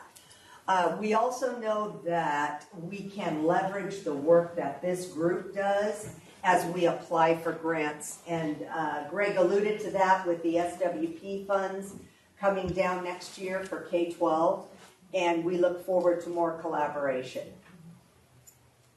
Thank you very much for the information. Board, do you have any questions? I do. Mr. Diaz. Comments, questions, kind of thing. I was glad you mentioned Mount Madonna, because that's actually one of the schools that I had visited, and that's where I first saw these flyers, and I immediately gravitated towards them. I saw them, and at first when I looked at them from afar, I thought they were all the same flyer, and then when I paid attention a little closer, I realized that they all talked about different things and different career paths, so I'm really excited by that. And I also happened to have toured San Benito High School, and your wood shop, your auto shop, the metal shop, and it's not the old metal shops and old wood shops, and it's pretty amazing. It's pretty amazing. 2 hours ago. Yeah, it's a really clean and high tech environment, and different places. So and really airy and bright and just amazing. So I did see the hourly salary, and I think I like that. I think what would also help is just to see it in a yearly format, the yearly amount basically multiplied times what it would be, and then also show what it could be for a career, like beginning salary, well, a range basically, because I think that's what's really what students sometimes don't see. They see the immediate short-term result or need, want, but they can actually grow into it pretty quick and go pretty far. Yeah, that's it. I just wanted to comment that I'm really glad to see that there are at least 3 of your programs that are aligned with our 2 academies. So that makes me feel good, because we've spent a lot of time developing these academies. So, we have a computer science academy, a 4-year academy now at Christopher High. It started this year, and I see that you have a computer science pathway. And digital media, we've been doing that for a while at both high schools, very successful programs. You have one. And I'm assuming our BSA Academy kids could flow into your allied health pathway. And those are distinct academies that, I know we have a lot of other programs that can flow into this, but it's nice to see that there are pathways that those academy kids can flow into. Any other comments from the board? Really appreciate the information. I think, thank you. I think it's very valuable. So thank you. Keep up the hard work. I love the packaging. Yeah. Whoever did it did a great job. Are the hourly wages, is that from the actual job openings in the area? That's from labor market information. Okay. Oh. And that's for starting of these, a student coming out of GAV with that? Median hourly for entry level. Okay, for entry level. Great. Thank you. Those are really nicely put together. Thank you. Thanks. Okay, this brings us to item 6D, the concept of a community pool. Ms. Paceno will be making the presentation. Thanks. Good evening. Just so that there's no misinterpretation, I am not speaking as a board member when I'm talking about the concept of a community pool. And I have been thinking about this community pool on the east side of Gilroy for several years. We had a pool at South Valley, but it wasn't South Valley's pool. It was really the old Gilroy High's pool. So I want to make sure that everyone understands. I would like to correct on there, I am not suggesting that South Valley Middle School get a pool. It is not in the curriculum for middle school, but that is the piece of property, actually the only large piece of property on the east side, and Gilroy Unified happens to own it. So I would propose, if indeed we go forward with this, that pool be very far away from the actual school so that it doesn't look like it's part of South Valley. I'm also recommending that there's no money put out by Gilroy Unified. There's no money put out by the city because we know neither entity has money for a community pool. So this is my dream, and I've been told dream big. So this is my big dream. And it is to create a foundation. And when we started looking at Gilroy High and refurbishing it, when that amount came in, was it final 5.4, I think? 5.8 million. I asked the pool guys, so what would it cost to build a new pool? And about 8 million. So 8 million would need to be fundraised, and I would like to throw in another 8 million because no one has money. No one has money to staff it or to maintain it. So I would say, so in for a penny, in for a pound, let's go with 16 million, put it in the foundation so that this can actually be a functional community pool on the east side. So I've done a little bit of research. And I Google Earth, for as accurate as Google Earth is, I looked at the east side. There are 6 residential pools that I could find on the east side of Gilroy. So then I started looking at the west side, and I'm using Monterey as the boundary. Well, I kind of stopped counting after 25 pools, and I was only looking at Mantelli to Las Animas and Monterey to Kern. And after 25 pools, residential pools, I stopped counting. East side doesn't have a whole lot of green space. And one of the things I was looking at is number of parks. And years ago when I was principal at South Valley, I went on several home visits. And if you look at Rogers Lane, and I can't think of the name, Mark, you might know on the other side.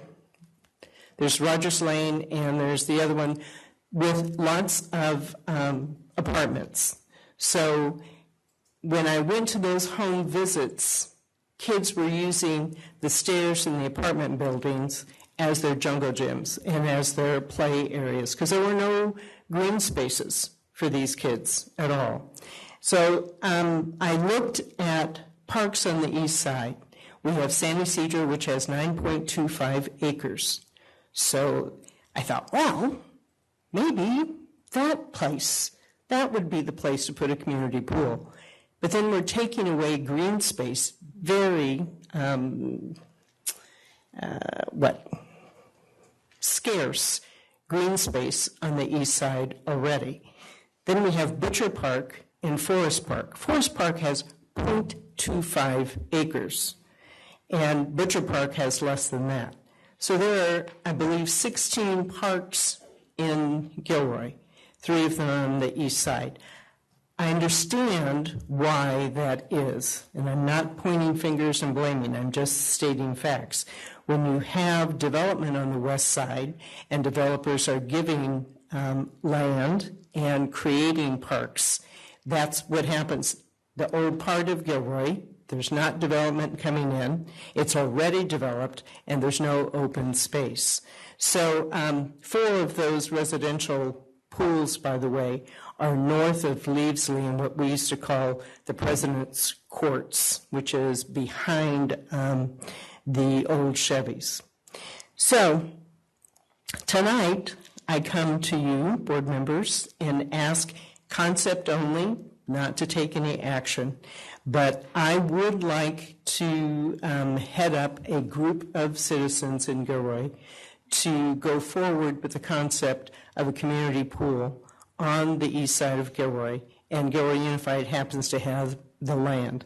How we would work that out, I personally, as a board member, would not want to sell any land. They're not making any more land in Gilroy. So I would look at some kind of a lease, but that's far down the road because we first have to get some kind of an agreement with you tonight, hopefully, that yes, let's move forward with this concept. Not that you're okaying taking any action, that yes, this is what you want to do. And if you don't, then it dies here, and I start looking at someplace else to put this pool. So, questions or comments that you might have?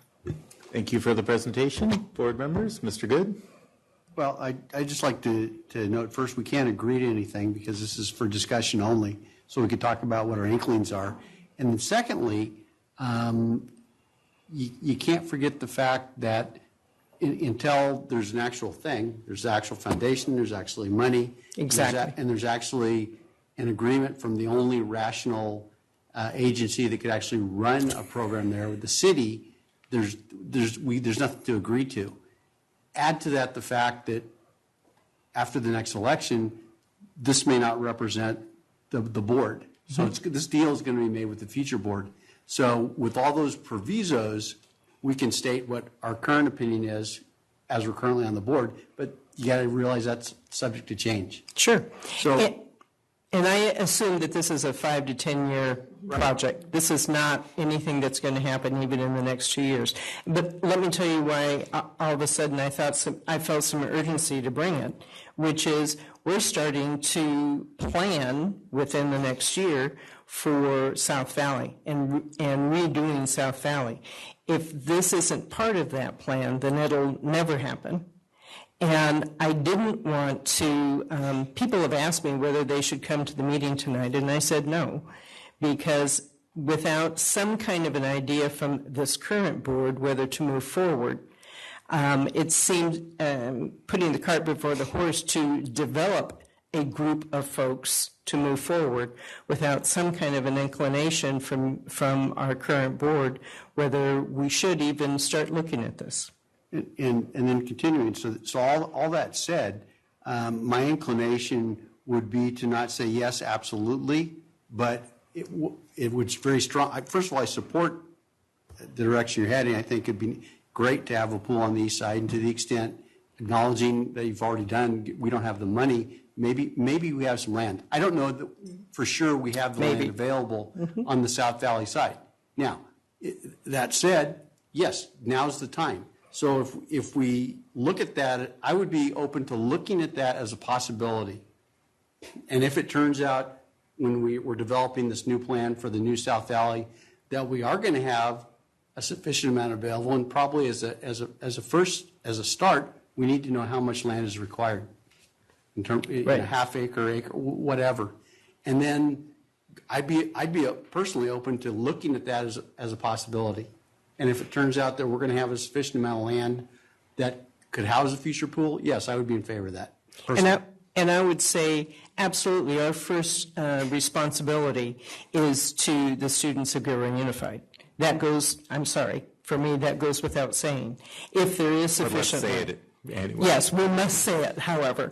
And that's not to in any way shortchange that school that we develop.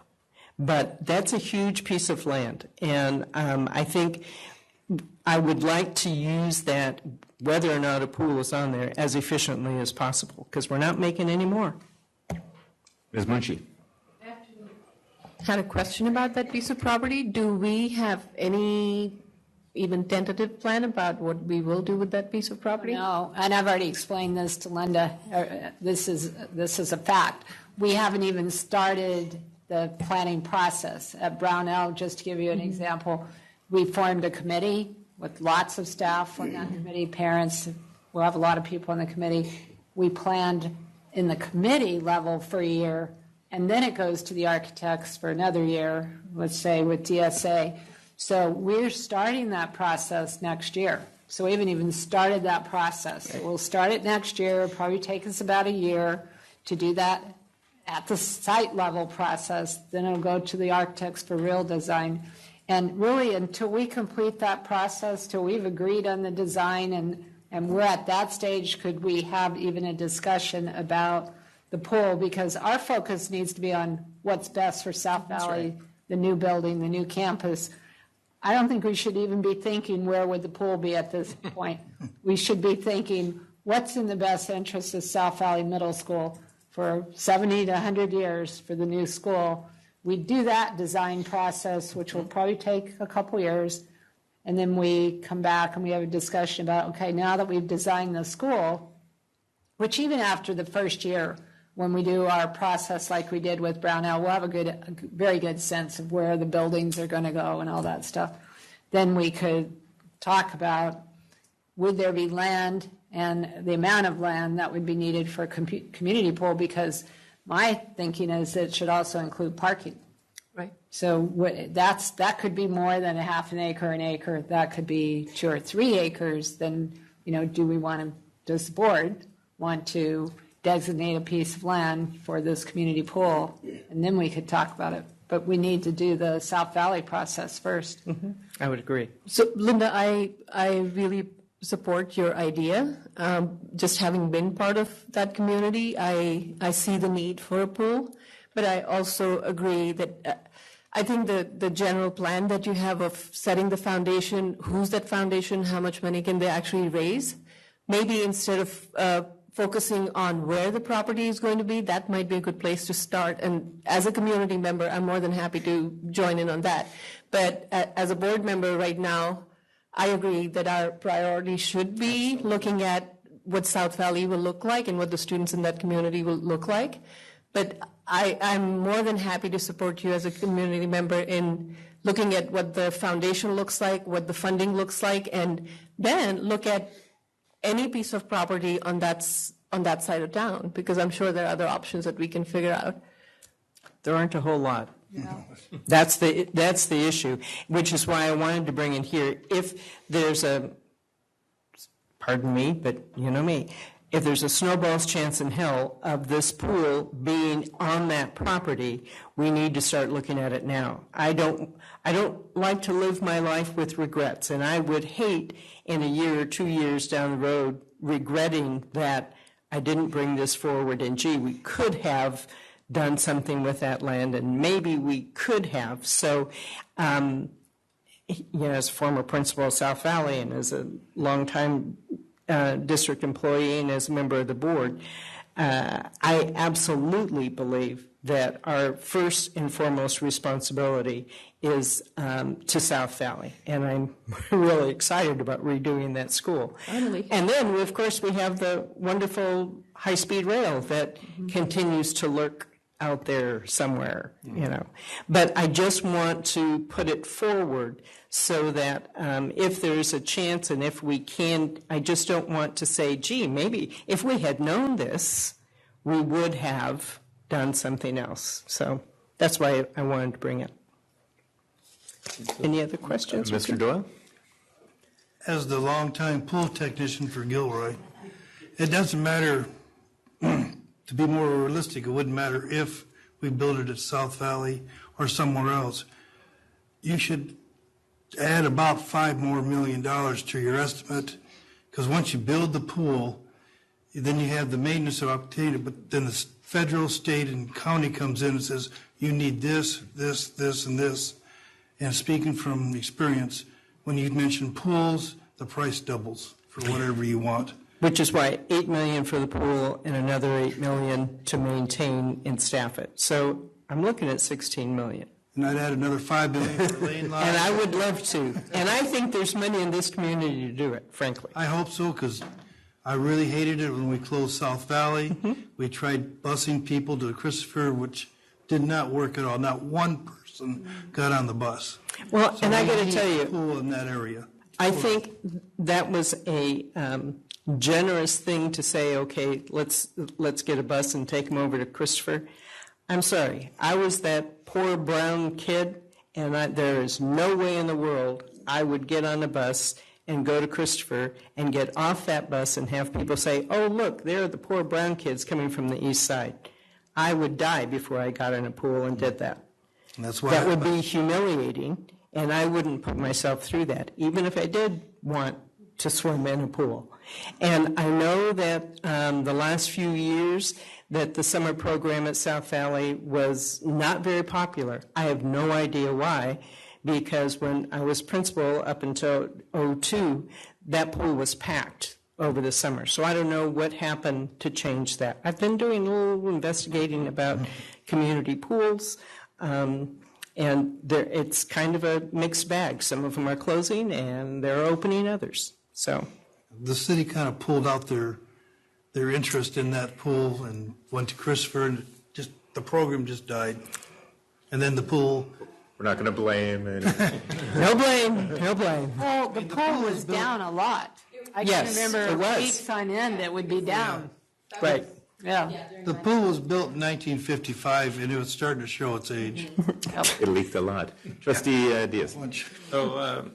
So you have the right idea. You're right that if it's going to be done, it's going to be done during some early phase of construction because it is disruptive to everything. It's just not just a hole in the ground and a perimeter around it. Yeah. Like you're right to think about parking and access and all that stuff. And I actually took my own kid to South Valley Middle School when he was 2 years old, I think. I took him. And then that same kid was here when they were trying to keep it open. As a seventh grader, he was here. He spoke about trying to keep it open. But at the time, I remember the number was more like 300K, 400K, and we couldn't rally around that, you know? Yeah. And that's a much less number than 8 million and 16 million and 20 million.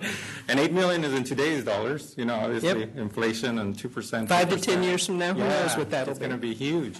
And also, just like anecdotally, like I looked into a pool at our house when we lived here, and I looked into it. Cost a lot of money and was really disruptive. They could come and build a pool, and then after that, they're gone. And they've knocked down my fences. They've knocked down. So that's what I'm saying. The timing would be perfect if it were to be done. Would be early. But you know, after analysis, we got up and moved and went to a house that had a pool because that was the cheaper option. Could we do that? Yeah, but that's the reality of it. Sure. And now that I'm a pool owner, I've installed solar panels to reduce the cost. I've bought a more fuel efficient pool pump to rally around the fuel cost. And one year I counted how many times we used it in a year. I literally counted even if my son just jumped in and got out, I counted it as a day, and it was less than 2 weeks, you know, total. But it was you know, fun for them. But it is a costly expense, regardless of my point being that whether they use it or not, it has to be filtered and pumps have to be run and maintained. On another point, the number one cause of death for kids 1 to 4 years old is drowning. Yeah. And their curriculum is at high school that we have to have. I think it's a 6-week program in swimming. And the other thing that got me thinking about this, because I set it on the back burner, are those darn peninsulas at Gilroy High when we were talking about redoing the pool. And when Bria De Lorenzo came and started talking about, that we have, 40 or 50 kids every period at Gilroy High alone that are non-swimmers. And I just recently heard the issue about the number one cause of death for 1 to 4 year olds. And it's an issue. Yeah. And there's a reason that it's an ed code that we have to have a swimming unit at the high school level. So I won't take any more time. That's I've gotten an idea that, yes, it's a good idea, Linda, but not at the expense of anything else, and I'm there, and I'm moving forward. Any other discussion from the board? I guess I'd like to say, I'm appreciative of you planting the seed. I think that's, if you don't, the tree will never grow. I'm supportive of the east side.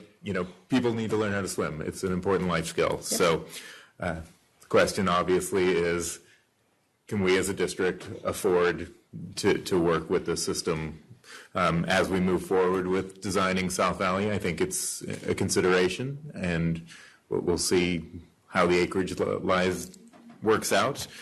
As we said, the first priority has to be the school and the students. But thank you for bringing this forward. I think it's a laudable goal. Mm-hmm. And thank you. Please send her checks for millions of dollars.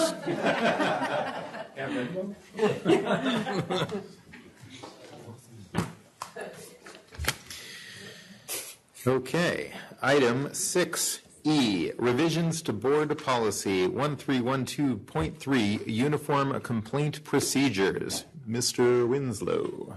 Good evening, members of the board, Superintendent Flores. Tonight I present to you revisions to Board Policy 1312.3, which is the board's uniform complaint procedure policy.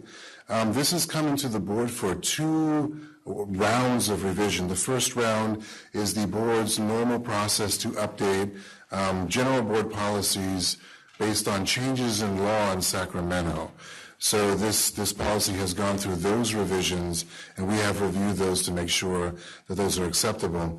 The second round of change is based on a recent federal program monitoring review that also looked at our uniform complaint procedure, and they made additional recommendations to make sure that our board policy not only meets CSBA's analysis of changes of the law, but also the California Department of Education's oversight for the UCP procedure as well. The revisions we present tonight were also reviewed by our legal team fully, and they are going forward with their approval as well. So tonight, staff is recommending that the board not only approve this, but also waive a second reading of the board policy so we can make sure that this is approved tonight, because this is a recommendation and also a requirement of federal program monitoring to make sure that we're also in compliance. Thank you very much, board. Mr. Good? Yes, I have a suggested revision on page 1 on the bottom of the highlighted language. I would like to, on the 3rd line at the bottom, where it says, shall visit each charter school at least annually. Mr. Good, we're actually on the previous item, just the UCP one. We'll get to that. All right, I'm advanced. We appreciate that. I would love to add that, but I didn't see the charter schools in there, but it's a great recommendation. Any discussion on this item? If Mr. Diaz. Just appreciation for keeping us in compliance. Thank you. I was just looking at the word and compliant and complaint are literally one letter. They always go together too for some reason. If there's no further discussion, I will entertain a motion to approve this and waive the second reading. Move approval. Second. You have a motion and a second, and I don't know, this is not a roll call vote, so all those in favor? Aye. Aye. Opposed? No. Sorry, I was yes. So it passes unanimously. Thank you so much. Thank you very much. Next, item 6F, first reading of updates to board policies. Right, so now we're on that. As you know, we bring you updates from CSBA 5 times a year. This is our latest round of updates that have been through Cabinet. We've all reviewed the board policies that fall within our area of responsibility, so charter schools was mine. And then we've made changes as we see appropriate, and then we bring them to you, the board, to read. And these are on a first reading basis, so if you see things you want changed, this is the time to do it. We'll bring it back for a second reading. And are we caught up with this? As of right now, yeah. We'll probably get the next Until round July. next week. But this is maybe the first time we've been caught up in a long, long time. Yeah. All right.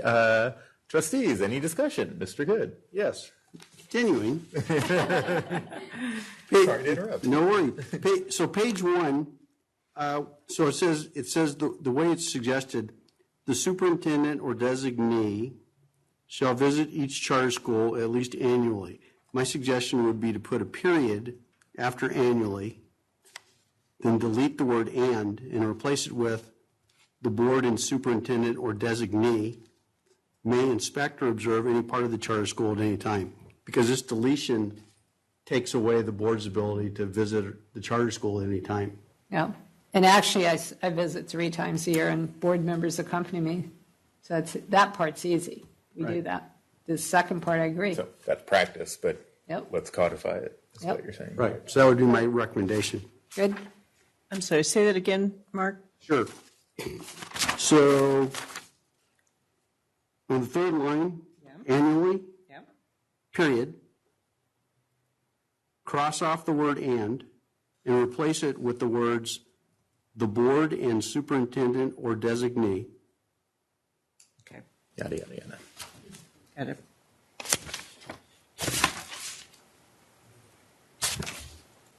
Seems reasonable. Any other items from this packet that anyone wants to discuss? Okay. If you have any suggestions between now and the next meeting, just send them to me. Okay. This is the first reading, so it's discussion only, no need to vote.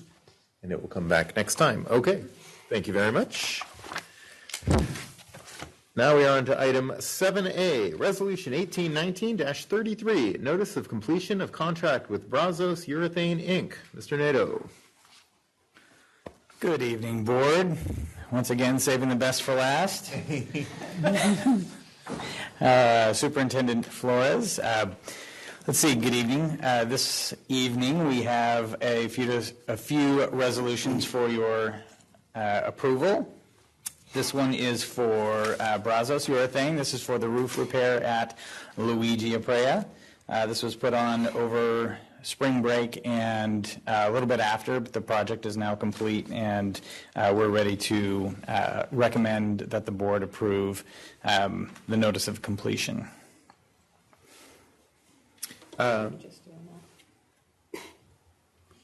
Let's talk about item B as well, Resolution 1819-34, Notice of Completion of Contract with Kent Construction. Yes. Same, let's see, the same thing. We've got Kent Construction. Actually, do all 4. No, I would suggest that we do the first 3, and then we'll discuss the 4th. Okay. Because I think there'll be some questions about the 4th. So let's see. Item B is Kent Construction, who's very diligently put together a beautiful science lab at GECA. The work there is done. The fume hood is complete, and we're ready to recommend board approval board approval for a notice of completion for that project as well. And then item C is actually the approval of change order number 1 for the Brazos contract. We're actually reducing the contract amount. Let's see, by Well, who would approve that? right? Actually, that one should have come first, but that's actually reducing the contract amount by $3,700 because, that was actually, we're recalling some of the retention for that contract. So we're reducing it, and then we would like to have you approve the notice of completion. Could you tell us about the importance of the notice of completion? What does that get us?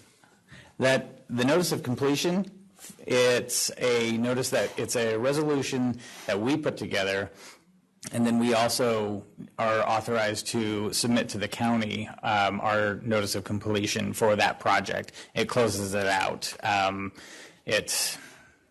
for any intensive purposes, I don't have great knowledge on this yet, but I do know that that's exactly what we do is we submit that information to the county, notifying them that we have completed this project. If it has DSA oversight, it goes into them as well. So it notifies them that the project is complete. If there are any outstanding contractor we usually hold 10% of the contractor's invoice, and if there are any complaints, that money is actually held for 35 days. And then if there are any complaints lodged against any of the contractors, that money ends up being, I guess, sequestered until those issues are resolved. After the 35 days, we actually submit to the county, and then we pay them out the residual of the contract.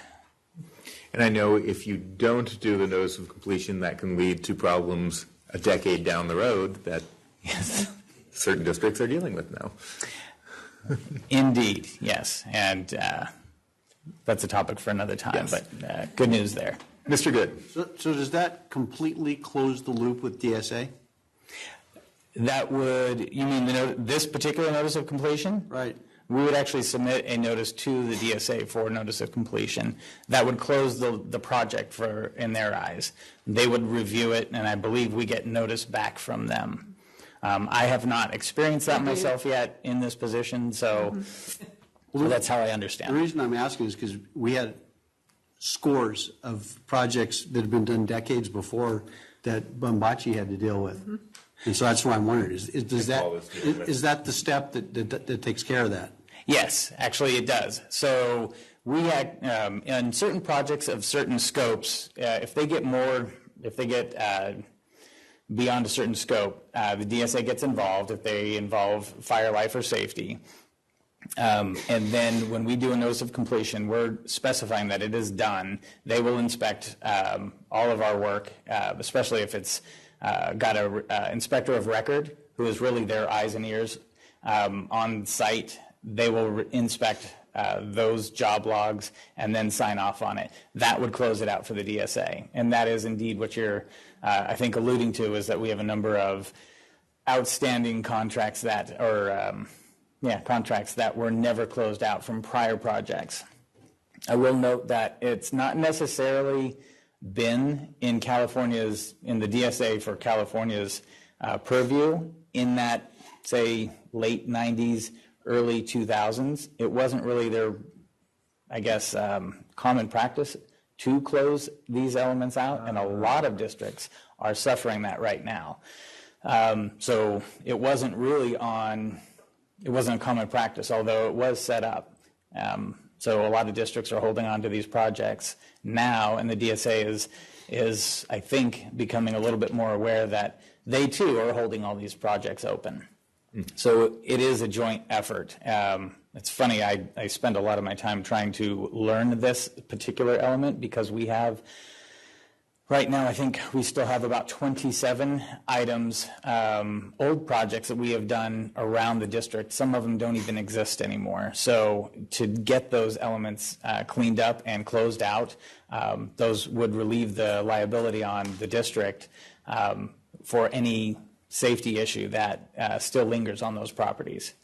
So, and we've been focusing on the schools that we're going to do construction because DSA won't let us do anything at those schools until the outstanding projects are closed out. So we've been focused for a while, like Gilroy High had a bunch.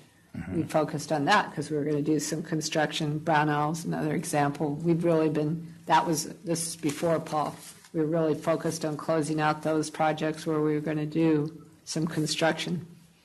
And we've made a lot of progress. That number was very high when we started. Yes, the number, I think, from when I was first introduced to Mr. Bumbachi, it's about half of what it used to have been. And that was, I think, what he inherited. So, of the ones that we have outstanding, that consumes a considerable amount of our day going through those. Mr. Diaz. And so the notice of completion, it's obviously we initiate that phase. And like typically, do you wait till it's totally complete and they're out?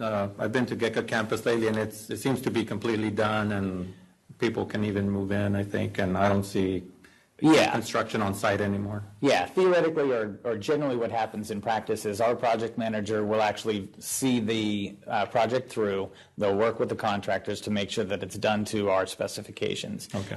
When that occurs, when he's happy with it, he'll sign off on it. Okay. We will pay out up to about 90% of the invoice. Okay. And then he'll inform me that it's time to submit our notice of completion. Okay. So then that comes to you. You would approve that, and then we start a 35-day process of holding, and we'll notify the county that the project is done. If anybody has a grievance against any of the subcontractors, they have 35 days to file. Okay. And so that's really what that waiting period is about. Starts the clock, yeah. Yep. Okay. All right. If there's no further discussion, I will entertain a motion on items 7A, B, and C. Move to approve. We have a motion and a second. This is a roll call vote. Yes. DC Doyle? Yes. Glenn Young? Yes. Mark Good? Yes. Anisha Lynchie? Yes. James Pace? Yes. Linda Pizzetto? Yes. Thank you very much. Motions carry unanimously. Next, item 7D, approval of change order number 1 with RJA. Excellent. So this particular item is, we would like to extend our contract with RJA, which is our civil engineer for the Brownell project. In their initial scope investigation for the site, they uncovered that we have a property line split, or two separate parcels on the district property. Yeah. Did we say we're talking about Brownell? Yes. So currently, as you see on your slide deck here, there's a parcel A in orange. Sorry about that.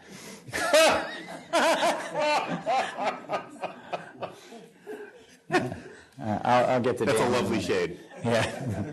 And then there's parcel B, which is in green. That's how the site sits currently. As you can see, the designed buildings cross those two parcels, and by, I'm sure, many codes, we're not allowed to straddle a property line with a new building. So we would have an issue adding those two buildings to our property as they straddle the property line. So in their initial investigation, RJA had presented the district with two options. One would be to merge the two parcels into a single parcel. The second would be to just move the parcel aside and maintain two parcels. Originally, we didn't see the value in holding on to two parcels, but through a little bit of investigation, and actually Trustee Pace brought this to our attention, that at one point, the district went through the trouble of actually segmenting this property for one reason or another. To sell it. To sell it. That was the purpose at the time. So at one point, we were going to sell this property. We went through considerable lengths to generate that parcel line cost and effort. It's easier for us to simply move it rather than merge it back into nothing and give away some value. I'm sure there's a lot more to that I don't know, and Trustee Pace, if you have any value to add to the value of property parcels. I don't have any value to add, but I'll tell you, my entire job is trying to create property lines, and it terrified me that we'd throw one away, since I've relatively unsuccessfully been trying to create them. So. Well, I did go back to our civil engineers, and he presented a very simple solution, which is to just migrate the parcel line over to the field where it will sit if we ever need or want to move it or use it for any other reason. There is actually a really good point that could be brought up if the district ever wanted to entertain the idea of segmenting the property, say in the west, I guess in this map it would be the northeast corner where the county offices are. You could eventually move that property line up into that corner and sell that parcel to the county if you wanted to. That is currently on our property? Yes. We have a long-term lease. Wow. Yeah. The upper right-hand corner is where the Santa Clara County office has a special education program, and we have a long-term lease. I don't remember how many years, very long term. So we still own the land. Don't sell it.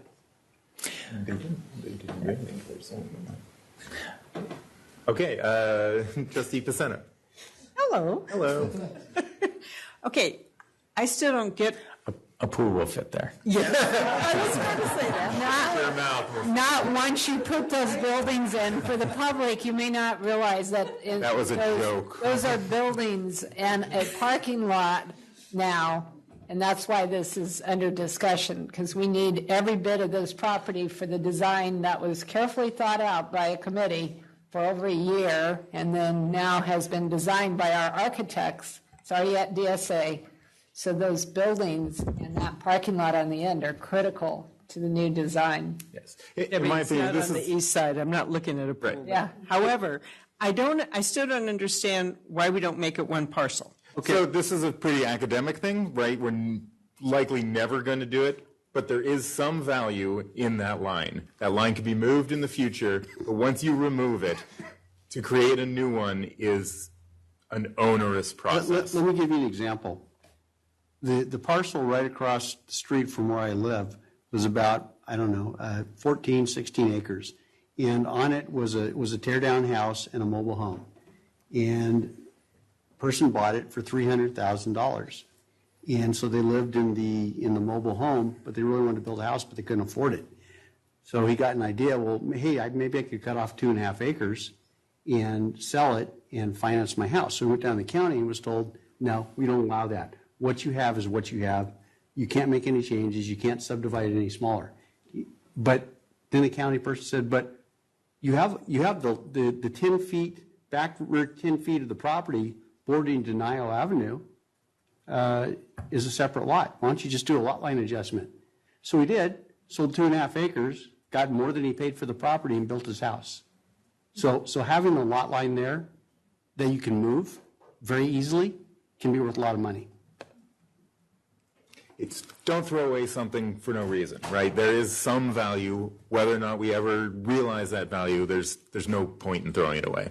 Okay. That's my opinion. I don't know. For a school and that piece of property, I don't see it ever happening.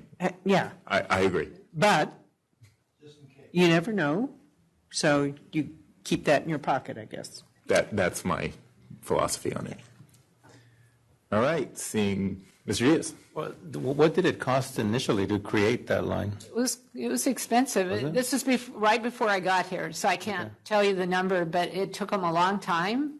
But more than this number here? I'm sure. Yeah, even It was more than inflation that. adjusted. Very lengthy process. We would need consultants like RJA working with us through the whole process, and I don't know what the number is. But I don't even know if we could dig it up right now. The California Environmental Quality Act it gets involved anytime you want to subdivide something, and that can be a very I'm wondering if anything would affect us in having ownership of two properties, essentially. Like if we were open to litigation for a trip, would they? And it happened right on the line. Would they sue us for one side and the other side? That kind of stuff. They would sue the owner of the property, which would be us. Okay. Whether they tripped on parcel A or parcel B. Or right in the middle. Or right in the middle. Okay. Okay. Or even if they were in the area, they still might sue us. That's the only thing I have is more like a litigation type of question, a liability type of thing. But you're right. Yeah, we're the same owners still. Right. So the proposed lot line change would actually look like this. We would actually migrate that line from the left side over, and we'd wrap our new track with it. It won't be around any buildings, and it will not cause any issues with putting the line there. And again, if we ever need to move it in the future, we have that at our disposal. If we merge the parcel, then we do not have it at our disposal. So, yes. Value added in your pocket for reasons passing any understanding. Right now. Right now. Future board members can thank us. They can look back on our wisdom. What the heck were they doing?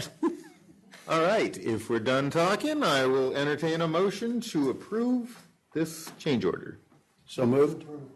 All right. Second.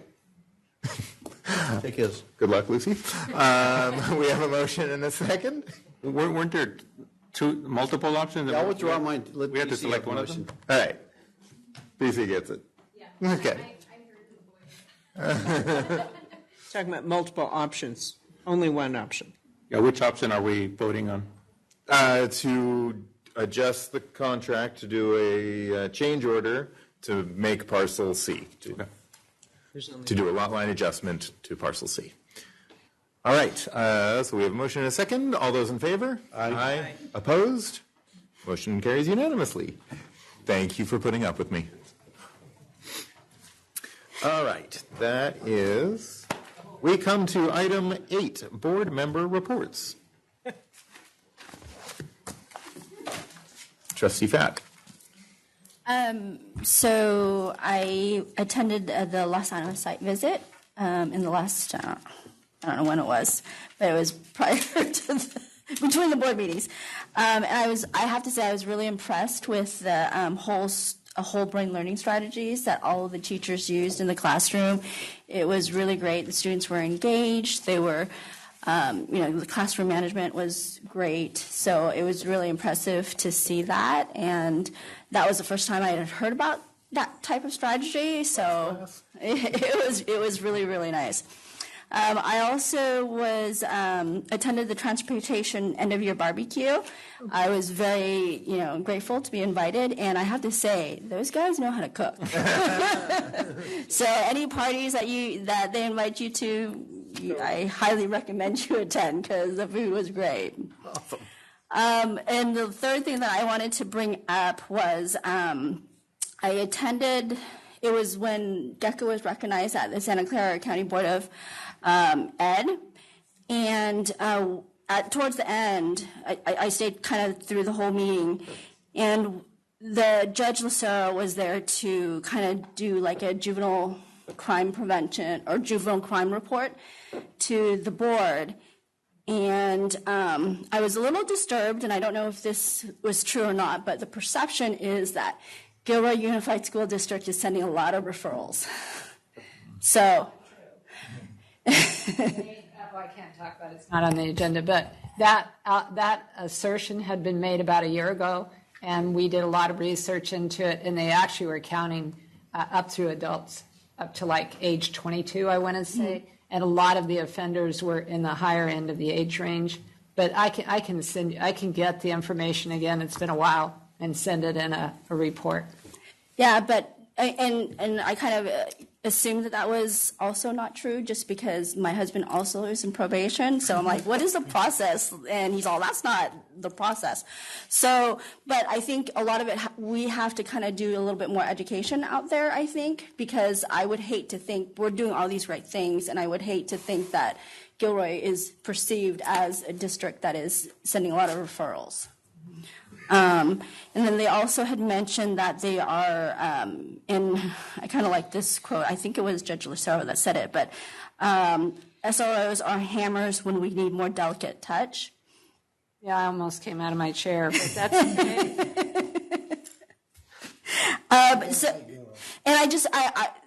They are looking at creating a task force to address the roles of SROs on school campuses. So I just kind of wanted to bring that to the board's attention as well. Yeah, well, we can give you a report on that with our SROs here. They do as much prevention as they do dealing with the actual discipline. So, I think we have a really good program here. But that actually would be a good report, not in a Sunday report, but here, so that you can hear what they do. Yeah, that would be great to hear. Thank you very much. Trustee Doyle. Yes, I was able to attend Al Robley's open house. Very well presented open house. I mean, it's very well attended. Okay. Every teacher was prepared, and all the people seemed to be very happy with what their students were learning in that school. That's very nice. It's great to hear. Mr. Diaz? So first, thanks for everybody for the recruitment for principals. Obviously, it was a lot. I mean, 33% of principals in the district is a lot, and you guys navigated it really well, attracted good talent. So that's fantastic. We obviously need them to continue our schools. And in light of the shootings, in the last 3 weeks, we've had 3 shootings at Poway and North Carolina University and in Denver. Or Colorado, I should say, at the STEM high school, and I kind of was thinking, what can we do? And then I realized we approve trips, obviously, and one of them happens at Christopher High, where they send, in particular with the Poway one, where we send allow students to go to overnight trips to a Museum of Tolerance and the Holocaust readings that they do, obviously, in English as well. So we're doing some good things. As a district, we're doing some really good stuff that we can affect that way. And then we visited El Roble, and there they were doing, in relation to climate change, they had these poster art parts about healing the world, and it was just like, what would I do? What would my little part be in healing the world? And I was really inspired by the stuff they did there. This is an interesting one that I have some info on that. My daughter plays volleyball, so she's on the club volleyball team, and we travel, periodically. But there's these big events, and I happened to be in Reno where this event was going on, and it's happened for years. And we don't go on the school days when they're scheduled, because they are scheduled on school days. But there's 15,000 kids there, and their parents and siblings, and those kids, now as a school board member, are not in school. And it's not a spring break or anything like that. So I'm wondering what that financial impact, literally financial impact, that has on schools. And I wonder if it's even held in Reno for a reason. It's in Nevada, obviously. But that, and it's kind of more informative. I would like to, I even want to bring it up with Assemblyman Robert Rivas and see if there's something that can be done there, because if it's legal, maybe in another state, I don't know. But I really actually, from our point of view, I would like to, and not tasking anybody on it, but I would like to understand what that financial impact is on school districts across the state, because I think it's got to be pretty sizable. Are you asking about approved field trips or parents taking their kids on parents trips? Taking to kids, clubs, and that would be really hard for us to assess. We know about some of them, like the cheerleaders go every December for a week. It's a week of school. There are some school function. No. The cheerleaders is a club function. Okay. Yeah, and there are others that I'm sure we could think of a bunch of them actually, but I don't know how we would. Yeah, no, it's because it's out. We don't always know. Yeah. I mean, they happen across. I mean, this happens to be a Friday through Sunday, and then a Saturday component that goes from Saturday through Monday. So these students are there. It happened 2 weeks ago. It's happening this weekend again, and it's not the only one. I mean, they'll do it with basketball. They'll do it with volleyball, and every sport has club competitions all over the United States, all over California. Yeah, it's just. We carefully monitor field trips, and the board instituted this way back when, that on our form they have to say how many days of school will be missed, and the board has monitored that now for years. Because we want to minimize the number of days that students are missing instructional time. I mean, it's my understanding we lose the per diem, right, per student. Is it calculated that finally, like if one student misses today, and it's not an excused absence of some sort? We're in there. Alvaro's going to tell you. 10,000 if divided by 180-ish. It's like 400, I think is 400 is what it is. Trustee, this is an excellent point. To us, it matters if it's after P2, so I did ask my colleagues, and to your point, some of it happens after P2, so financially it won't impact because we're based on average daily attendance. So right now What is P2? Period 2 from the average attendance between the very first day of school all the way through mid-April. So we're not paid through June, we meaning education. So it's from the very first day of August through mid-April. So it's about 139 days of actual instruction. So if the absences fall within those, then you use your pro rata daily share of those students, approximately $70 or so per day that we would lose. And it's also very important to point out that the days that those kids aren't in class are days they're not learning, and that's critical, right? So we probably should stop because this isn't on the agenda. Let's stop because this isn't on the agenda.